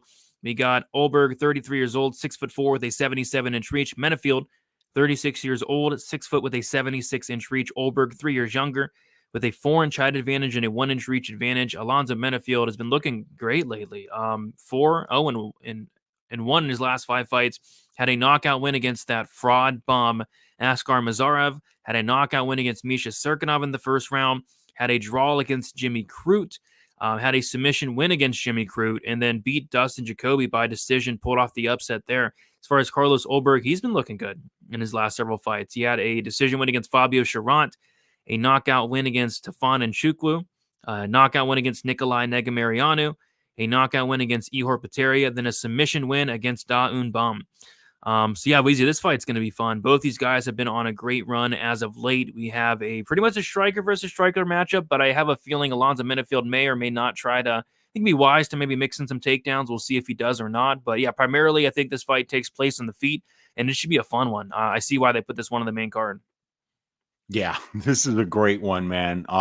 Ulberg making the trip from Australia here. Alonzo Menifield, a big power guy with a little bit of a kind of like a scary ground game. When Menifield's getting fights to the ground, man, he looks nasty on top, whether it's against Askar Mozarov or whether it was against Jimmy Crute. There were some really nice grappling exchanges in that fight. We've seen Alonzo go out there and get some takedowns, winning 30% of the control time positions in his fight while giving up a little bit more than 15. So winning about 2/3 of the control time positions in his fights, and his fights are there almost half the time. Ulberg, a phenomenal kickboxer, out-volumes his opponents, outlands them at a 3.3 distance striking differential clip.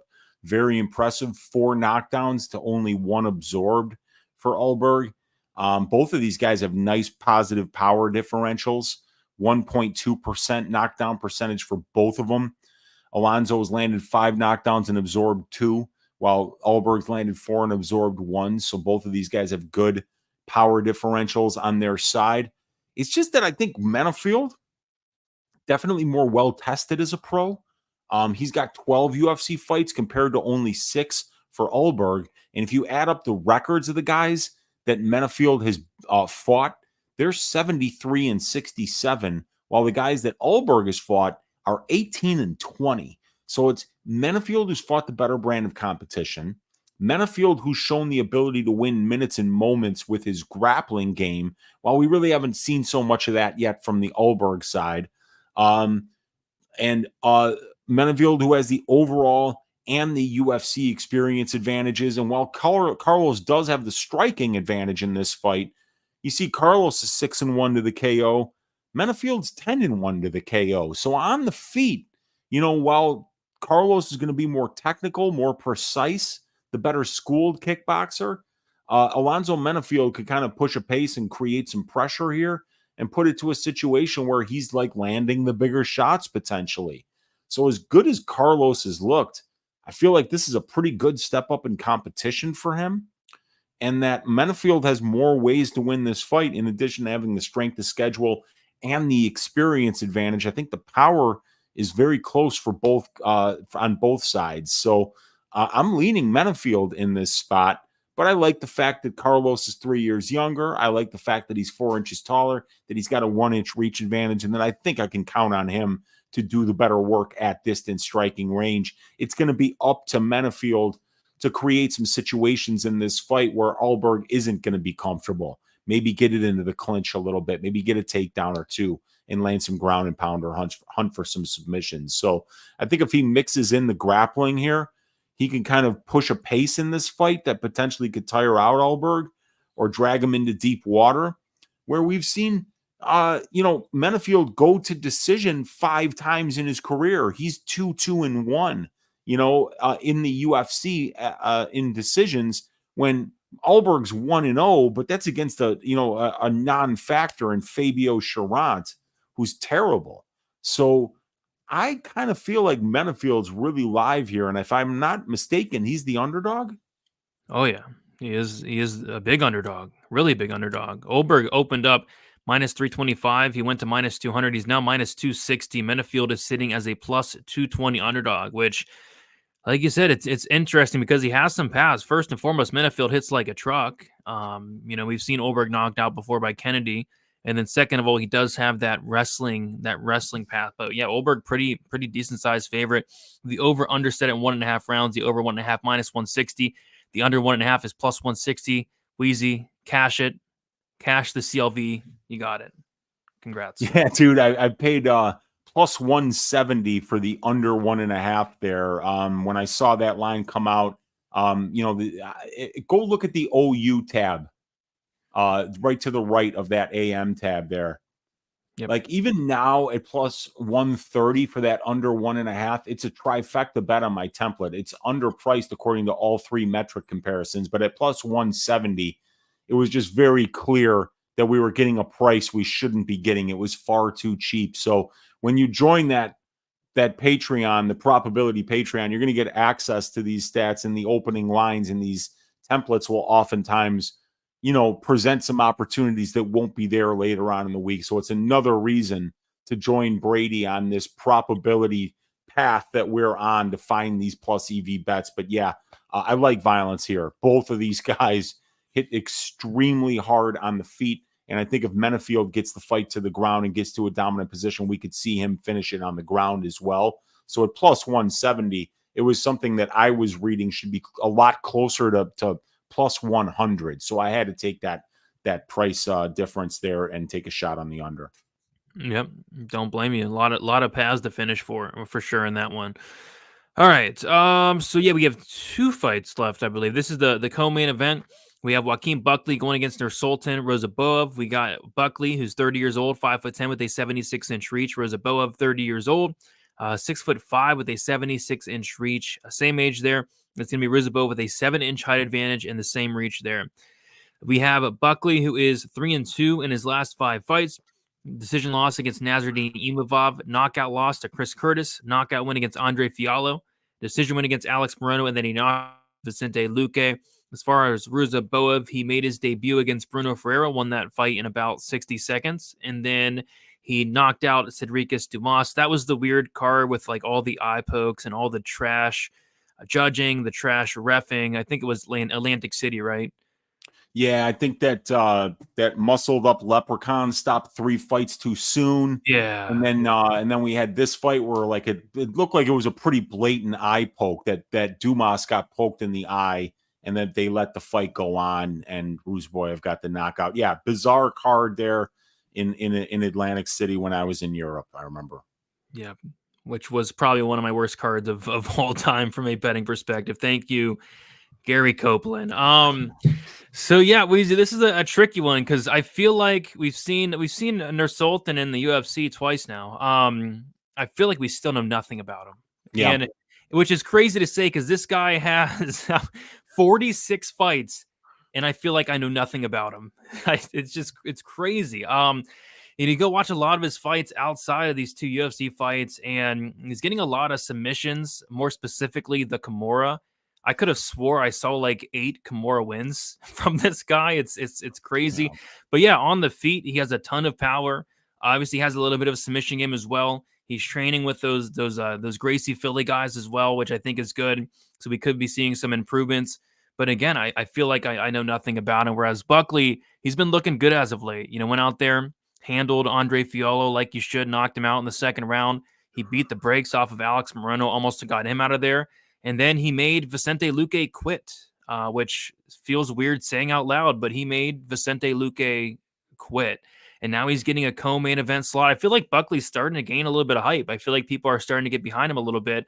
But now he's going against just a completely unknown guy in Ruziboev, which makes Ruziboev super dangerous. Yeah, I don't know what to do with this fight. I think this is one of those fights where I might just sit back and try to gather some information, but there's a good chance we don't learn anything and this fight ends early. So I don't know, Weezy, what are your thoughts on this co-main event? Dude, I was going to sum it up the exact same way that you just did. I was going to say, here's a guy with 46 fights that we know jack shit about. Right. It's so weird, right? But like, I feel like we learned a little bit in that first fight against Ferreira because he knocked him out. And you're like, okay, he was knocking out a bunch of, tomato cans on the low-level Russian regional scene and Central Asian regional scene. But like, now here's a guy in Ferreira who came out there and he knocked out Gregory Rodriguez, who's a legit UFC fighter in his UFC debut. And then you kind of feel like when you looked at Ruziboev's resume coming into the UFC, it's like, okay, you're finishing a bunch of guys that I've never heard of on the regional scene with 7-7 records, but now you're going to be fighting a guy that just came in here in his debut and starched Gregory Rodriguez. So when Ruziboev flatlined that dude, it was like, okay, let's remind ourselves that this guy's got 46 professional fights and 34 professional wins, and that 32 of those 34 wins are finishes. Let's remember that. Let's remember that he's 6'5" with a 76-inch reach. Let's remember that he's got a submission game that is very, very aggressive. So he seems to have formulated a style. You know who he kind of reminds me of? We just talked about him. Joel Alvarez, right? Yeah. Where because he's tall and long on the feet, he can kind of be aggressive or wait to counter. One or the other, where it frustrates the opponent. It causes them to rush in. You either catch them coming in or you make them go for a takedown, which then once you're on your back, you're very aggressive with your submission attempts, not unlike what Joel Alvarez does. Joel Alvarez has something like 19 wins by submission out of 22, but he's never attempted a takedown. And it's kind of like a similar situation for Ruziboev, where he kind of uses that length on the feet. He's an aggressive striker. He does hit hard, but he can also kind of just pressure you and stand right in front of you with that right hand cocked up by his chin and just say, when you come in, this thing's going to fly at your face. And it's frustrating because he's so tall and long. So he's a tough opponent, but we know much more about Buckley, don't we? Even though we got less fights, we got 12 UFC fights against guys with a combined UFC record of 69 and 56. He's even beating guys at this level that have winning UFC records. So I feel like we know a lot more about Buckley. Both of these guys, Brady, fought on March 30th. So they're both on a 1-month layoff for this fight. This fight was made just a couple of weeks ago as well, because they needed another main card spot for this live St. Louis card. Why not get a local fighter in Joaquin Buckley here? As far as a pick goes, man, I don't even know, dude. I'm not making a pick yet because I need to finish watching all the tape. I watched a bunch of tape on Ruziboev last night, and I'm like, okay, I kind of see what this guy's doing. You know, he uses his length well at distance. He kind of waits to counter, and he waits for you to make a mistake coming in to either land that big shot, or if you try to take him down, he's easy to take down, but he just starts attacking that Kimura right away. And then from there, he starts looking for triangles and arm bars, and he's unusually long for the division, so he can find those submissions. So I'm going to probably sit this one out. I don't know what the hell is going to happen here. Yeah, me as well. Brady's camera is way cleaner. He's sipping something mean looking. Yeah, I got some vodka here. I am now an alcoholic due to Gary Copeland just making me become one. So thank you, Gary Copeland. I am now an alcoholic, and I'm enjoying myself a nice vodka. There you go. Yeah. That is not a vodka. I know you're not drinking vodka. I haven't drank in a very long time, but sometimes Gary Copeland makes me want to. So yeah. And yeah, Dan is bringing up a assault, and this is at 170, which Ruziboev, both his UFC fights were at not at 170, is it? Yeah. What? So it's gonna be his first UFC fight at 170, but he has a lot of fights at 170 outside the UFC. So he's done it a lot before, it looks like. How did I miss that?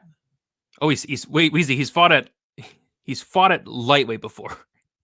Ruziboev? Yeah, I'm looking at a fight against Aziz Ibragimov. He fought at lightweight back in 2014. How does that happen? Another one. Let me look at UFC stats. Hang on a second, dude. I don't think that this fight is at one.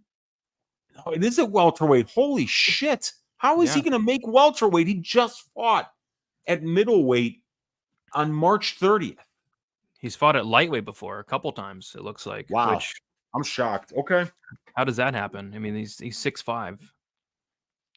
But then again, we do have a couple 6'5" lightweights. Jalen Turner, Alvarez, they're both 6'5", I think. So, no, yeah. I mean Turner's 6'3". Oh, yeah, that is right. And so is Alvarez actually. So yeah, that's crazy. That's crazy. Yeah, that's going to be a tough weight cut for Ruziboev. That's something that's really going to work in Buckley's favor, in my opinion. I didn't know that. I just assumed 185 because Buckley's fought there before, because that's the only weight class we've seen Ruziboev in the UFC, and because both of these guys fought on March 30th. Yeah, you would think. Okay. Thanks, Gary Copeland. I'm now an alcoholic. Appreciate that. Appreciate it. Son of a gun. It's on Gary, man. Gary Copeland's going to be paying for Brady's rehab.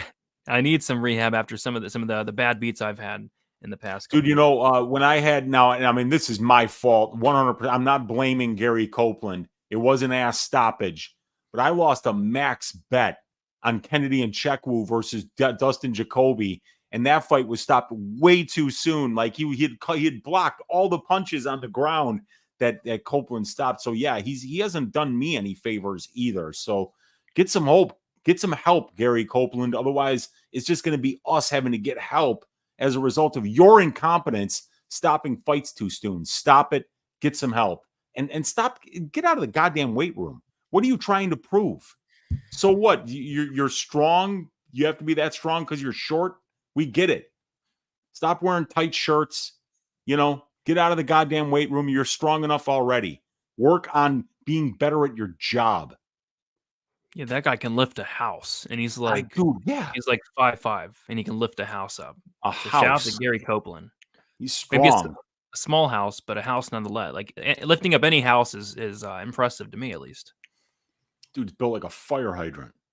Yeah, 100%, 100%. All right. Anywho, we have Buckley minus 170, Ruziboev plus 145, and I guess this is the third fight where there's no total. So no total on this one either. Yeah, it's a Ruziboev fight. I mean, like the bookies are like 46 fights. We don't know shit about this guy. They're saying the exact same.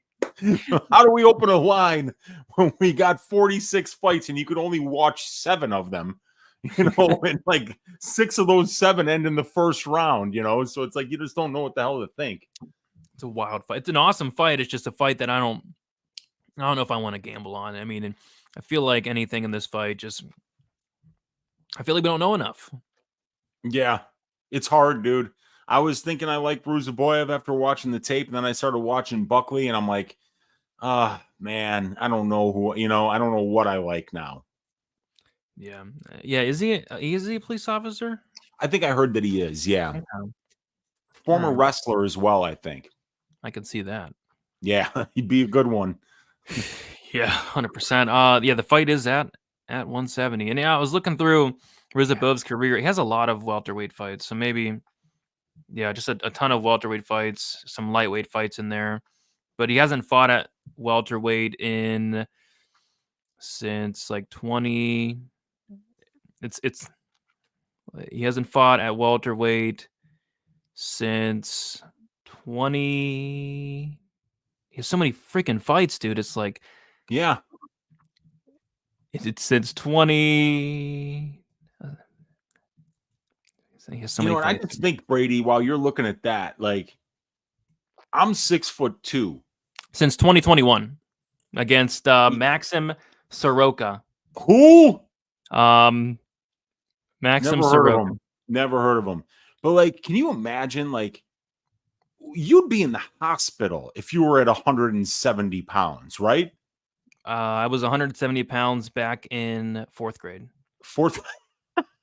Being dead serious as well. Are you serious?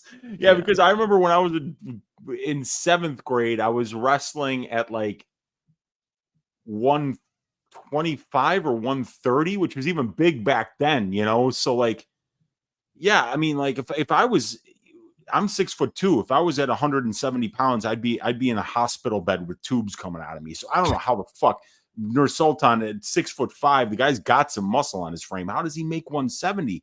It makes no sense. Yeah, it does. It does make no sense, but we'll see. We'll see the weigh-ins on Friday.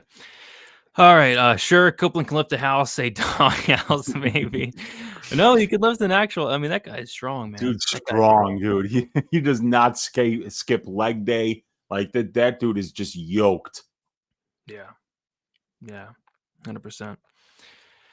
Yeah, in fifth grade, I was like 6'1" in 5th grade. Whoa. And then in Dude, I 7th was grade, 5'8" as a junior in high school, and then I graduated high school at 6'2". Like one day I came to school and you were like, "What the fuck's up with your pants, Weezy?" And I mean, they're looking down and like, "What the hell?" Like I went home to my mom. I'm like, "What the hell's going on?" You know, it's like, "Well, try these on. She's like, "You like grew like 3 inches overnight," you know, and I grew 6 inches in 6 months. It's just weird when you grow sometimes. I was the opposite. I was 6'3" in 7th grade, and I thought I'm going to be like a lot taller. Then I just stopped growing in 7th grade, which kind of sucked, but I'm happy now. But I kind of wanted to be taller for sports wise. That's for sure, because you can't teach height. That's the one thing you cannot teach, you know? You can't. Have you ever hit your head on something for being tall? Yeah. Yeah. Like in the movie. Yeah, 100%. All right. Tall guy problems. It is what it is. And I'm sure Ruziboev has a ton of them at 6'5". The guy's a monster. And I'm sure Robelis, Despaigne does as well. 6'7". Like that guy's hovering over the cage when he's inside there. 6'7", man. I can't even imagine being 6'7", dude. No. All right, Weezy, we did it. We got to the main event now, and we have Derrick Lewis going against Rodrigo Nascimento. We got Derrick Lewis, 39 years old, 6'3" with a 79-inch reach. Nascimento, 31 years old, 6 foot with an 80-inch reach. Nascimento's 8 years younger. It's going to be Lewis with a 1-inch height advantage and a 1-inch reach disadvantage. Derrick Lewis is 1-4 in his last 5 fights. Knockout loss to Tai Tuivasa. Knockout loss against Sergey Pavlovich. Submission loss to Sergey Spivak. Knockout win against De Lima. And then a decision loss against Jailton Almeida. As far as Nascimento, 3-1-1 no contest in his last 5 fights. Knockout loss to Chris Dawkins. No contest against Alain Badeau. And then decision wins against Tanner Boser, Ilir Latifi, and then Dontel Mays. And yeah, it hasn't been a while actually since we've seen Derrick Lewis as like a favorite. It seems like he's an underdog in all these matchups. Against De Lima, he was an underdog. Almeida, he was an underdog. Spivak, an underdog. Pavlovich, an underdog. Tuivasa, maybe he was the favorite. I'm not sure, but he's an underdog a lot of times, and I think a lot of that has to do with the level of competition and the fact that he's like the worst minute winner you ever see. You know, he has poor takedown defense. He's very low volume, but with that said, although he's the worst minute winner we've ever seen, he's one of the best moment winners we've ever seen. And in this matchup, I really like Derrick Lewis here. Like, what's Nascimento going to do? Nascimento's a black belt in BJJ. Is he going to take Lewis down? Maybe. Is he going to sub Lewis? No. I mean, Derrick Lewis's submission defense is on point, and he showed that off in the Jailton Almeida fight. Is he going to outstrike Derrick Lewis? Maybe land more volume, but Nascimento has no power for a heavyweight. I know he knocked out Alain Badeau, but I mean, that's not saying anything. Yeah, this should be Derrick Lewis. It's a matter of when for me. I think he does knock out Nascimento. It's a matter of when, because it could be early, it could be late, it could be mid-fight, but I think Lewis does get the knockout at some point here. I don't like this matchup for Nascimento. Like, you know, how's he going to beat Lewis? I don't think he's taking him down and subbing him, and I don't think he's knocking him out. I think it had to be like a decision, and I hope not, because it would be a boring fight, but I think it had to be like a decision here for Nascimento, just doing more. But I like Lewis by knockout on this one. I mean, it's a fun fight, dude. I got no problem with this being the main event. It's a Derrick Lewis fight. He's always in fun fights, so why not, you know?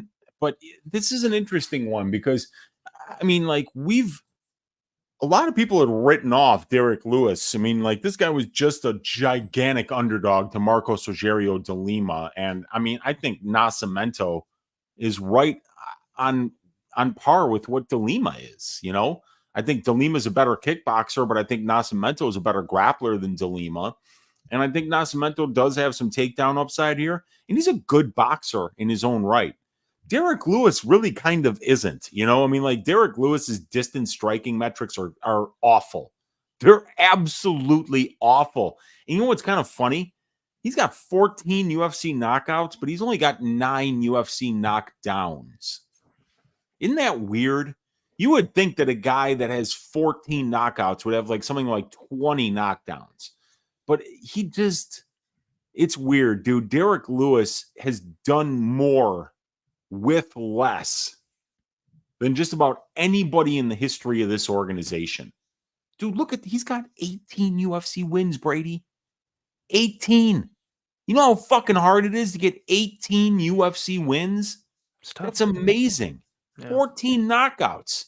You know, he keeps finding ways to win these fights, and he's losing to guys that have really good records. The guys that he's losing to are 86-45 in the UFC. So he's losing to top level competition. It's just that, you know, with Derrick Lewis, it's basically knockout or bust. And I don't think he's winning a decision against Nascimento, because Nascimento throws a lot more volume. Nascimento is a lot more accurate. He's about as defensively responsible as Derrick Lewis, which means he's not defensively responsible at all. And frankly, Derrick Lewis is about as easy to finish as anybody in the UFC. For a guy who finishes a bunch of people, this guy always gets finished. 9 of 10 losses inside the distance for him as a pro or in the UFC. So, I mean, like, the only one that didn't finish him was Jailton. And Brady, I swear to God, he did that on purpose. He did that on purpose. I mean, when you open up a fight doesn't go to decision at minus 3,000. You open the door to chicanery, and we opened it wide open, and we all saw it in front of our eyes. A guy that was mounted for 22 and a half minutes, and Gilton wasn't throwing punches. So I think Nascimento can get takedowns here. I think he can survive the minutes on the feet against Derrick and stay safe. I think he wins this fight. I think Rodrigo is going to be the one to win this fight. But with Derrick Lewis, I mean, the knockout is always a possibility. So I'm not exactly sure how I feel about this one, man. I mean, like, if you bet Nascimento, your butt's going to be puckered the entire time that he's not on top of Derrick Lewis. Yeah. I mean, I was really disappointed in Nascimento's last fight against Mays. Even, I was disappointed in like his last 3 fights. I don't know. I don't think this guy's that great, but no, you're 100% right. In terms of minute winning, Nascimento wins minutes everywhere. It's that moment winning of Lewis. And quite frankly, if Lewis loses this fight, I think it's probably his worst loss ever. I mean, listen to some of these losses. Jailton Almeida, Sergey Spivak, Sergey Pavlovich, Tai Tuivasa, Cyril Gahn, Junior Dos Santos, Daniel Cormier, Mark Hunt. I mean, if Lewis loses this fight, he should be ashamed of himself. So I got to go Lewis here. It's just, laying chalk on Lewis is always, something you don't really want to do, just because he is going to be losing the entire fight up until he has that explosion or lands a big shot. And I would say bet the Lewis knockout prop, but it's probably going to be like his money line's minus 145. The knockout prop's going to be minus 140. But I absolutely have to go Lewis here. I just don't know how I'm going to attack this one. Yeah, and then watch him verbally submit to strikes on the ground. So, that's one of those things you always got to be, cognizant of when, whatever, if you think they're going to win by sub or KO and it's almost the same for inside the distance, just take the inside the distance. But I think Nascimento's live here. I think he's live. Oh, yeah. But it's a Derrick Lewis fight. So your guy is live up until he's dead. And that's Derrick Lewis fights. You bet Nascimento, be prepared for the possibility that Nascimento gets one punch slept here. I think everybody's live against. I think Chase Sherman's live against Derrick Lewis. But it's Derrick Lewis always seems to find a way. And Nascimento by decision, I kind of feel like that's very much on the table if he can survive. Goes straight to decision. Wow. A lot of people think this fight goes to decision. The bookmakers think the complete opposite. I'm with the bookmakers, man. I'm definitely with the bookmakers here. The over-under set at 1.5 rounds. The under is juiced to minus 145. The over is plus 115. Yeah, I kind of hate this total because I think it could go over. Lewis, disgustingly low volume at times. But at the same time, there's also been fights where Lewis goes out there like a complete madman early on as well. Like this fight could either... this fight could end very early or it could get extended. I have no strong lean on the total. Not really a fight I like from a betting perspective, but I'm interested in it. Should be interesting. But any thoughts on the total for you? Plus money on the over, a little bit of a sweat. Yeah, that'd be a big sweat. I mean, like that. I know a line is perfectly priced when I hate both sides of it, and I hate both sides of it. The under, you could be like, God damn it, somebody do something, and the over would be just such a butt puckerer, so and Lewis gets finished all the time. That's the thing too. Like if Lewis gets put in a bad spot, it's hard to count on him coming out of it. So I could see, and then if Lewis hits you right, it's pretty much over. 14 career knockouts in the UFC. So yeah, man, this is and I always like, I love getting plus money underdogs in main events because it's usually one of the highest level of fights on the card, the main event. So whenever you're getting an underdog that's talented.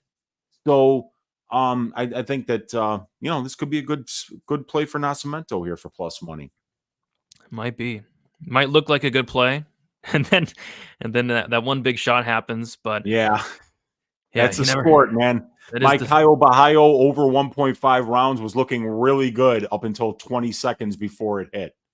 You needed Paul Gregg to pull guard just one more time. Just waste another 15 seconds. He stopped pulling guard. And what I needed was for him to try to pull guard, miss, and then instead of Caio just saying get up, I needed Kaio to pull an Ernesta Caracacha and just kick the legs for like 30 seconds. That would have been sweet. I would have got the over, but oh well. I would love to cash in. You know, I love when the fighters are on their back and just go like this, just wasting minutes. Yeah. I would love to bet an over in that matchup. But when I'm betting unders and they're doing that shit, I am pissed. I know, Get up. me too, dude. Get up. What are you Yeah. doing? What are you doing? And then you're yelling at the ref, make him stand up. Well, why are you letting this happen, you know? Oh, it is the worst. It is the absolute worst. But all right. So yeah, Weezy, we did it. Went a little bit long, but yeah, there's some good fights. There's a lot to talk about. Weezy, what are your plans for this week for some content? We're going to be doing some probability on Wednesday after the DFS show. So yeah, more content, same old, same old. Yeah, probability Wednesday night for the Patreon and Dub Club members only. You know, these analytics that I've been able to curate are the kind that I just don't want to give out to everybody for free on the internet. So join us, man. If you want to be a part of this community that's going to be analyzing fights in detail and trying to be long-term winners by making good plus EV bets over a long-term scale, come and join us. Tuesday night, 10 o'clock Central Time, Brady, just the tip with Uncle Weezy. Wednesday night, 8 o'clock Central Time, right here on Pub Sports Radio, the DFS show. And then right after that on Dub Club and Patreon, Uncle Weezy, check out Probability. Let's stack cashed tickets like flapjacks for UFC St. Louis and make this 3-week winning streak into a 4-week winning streak for both of us. Yep, let's do it. Let's make it 4 in a row. Over 1.5 felt cursed. Yeah, kind of, man. I mean, it was so close to hitting too. So close. It was close enough, man. But, you know, all credit to Kaio. He looked great, and he was landing big shots before he finally knocked out Craig. So, you know, for those of you that were on the under, you made the right bet, and Kaio's striking really did. He showed that next level of striking against a guy that he should have shown it against in Paul Craig. Big win for Caio Borralho. What is the fight goes to disappointment fight this week? I don't know. Aldrich versus Hardy, I think. Yeah, it's a JJ Aldrich fight. Yeah. I mean, outside of the Na Liang fight, when was the last time you went, Christ, that JJ Aldrich fight was incredible. Maybe I thought that who was it? Was it the Macy Barber fight? I thought that fight was kind of fun, but only because of Macy Barber. Yeah, Macy's fun. Macy's a good fighter, and she's mean and she's aggressive. So I like watching her fight. But other than that, they've been pretty brutal. Yeah, agreed. Let's see here. Appreciate you, PK. Appreciate you, Mushroom. All right, guys. Thank you for hanging out. Had a good crowd tonight. If you guys could do us a favor, like on the way out, subscribe here to Pub Sports Radio. And yeah, my regular content should be out tomorrow. I'll be trying to get out my full card breakdown and prediction video Monday night. And then we got the DFS show Wednesday, probability Wednesday, and then the Friday live stream, Saturday live stream, best bet, all that good stuff. So you guys, best of luck and enjoy the fight. See you guys later.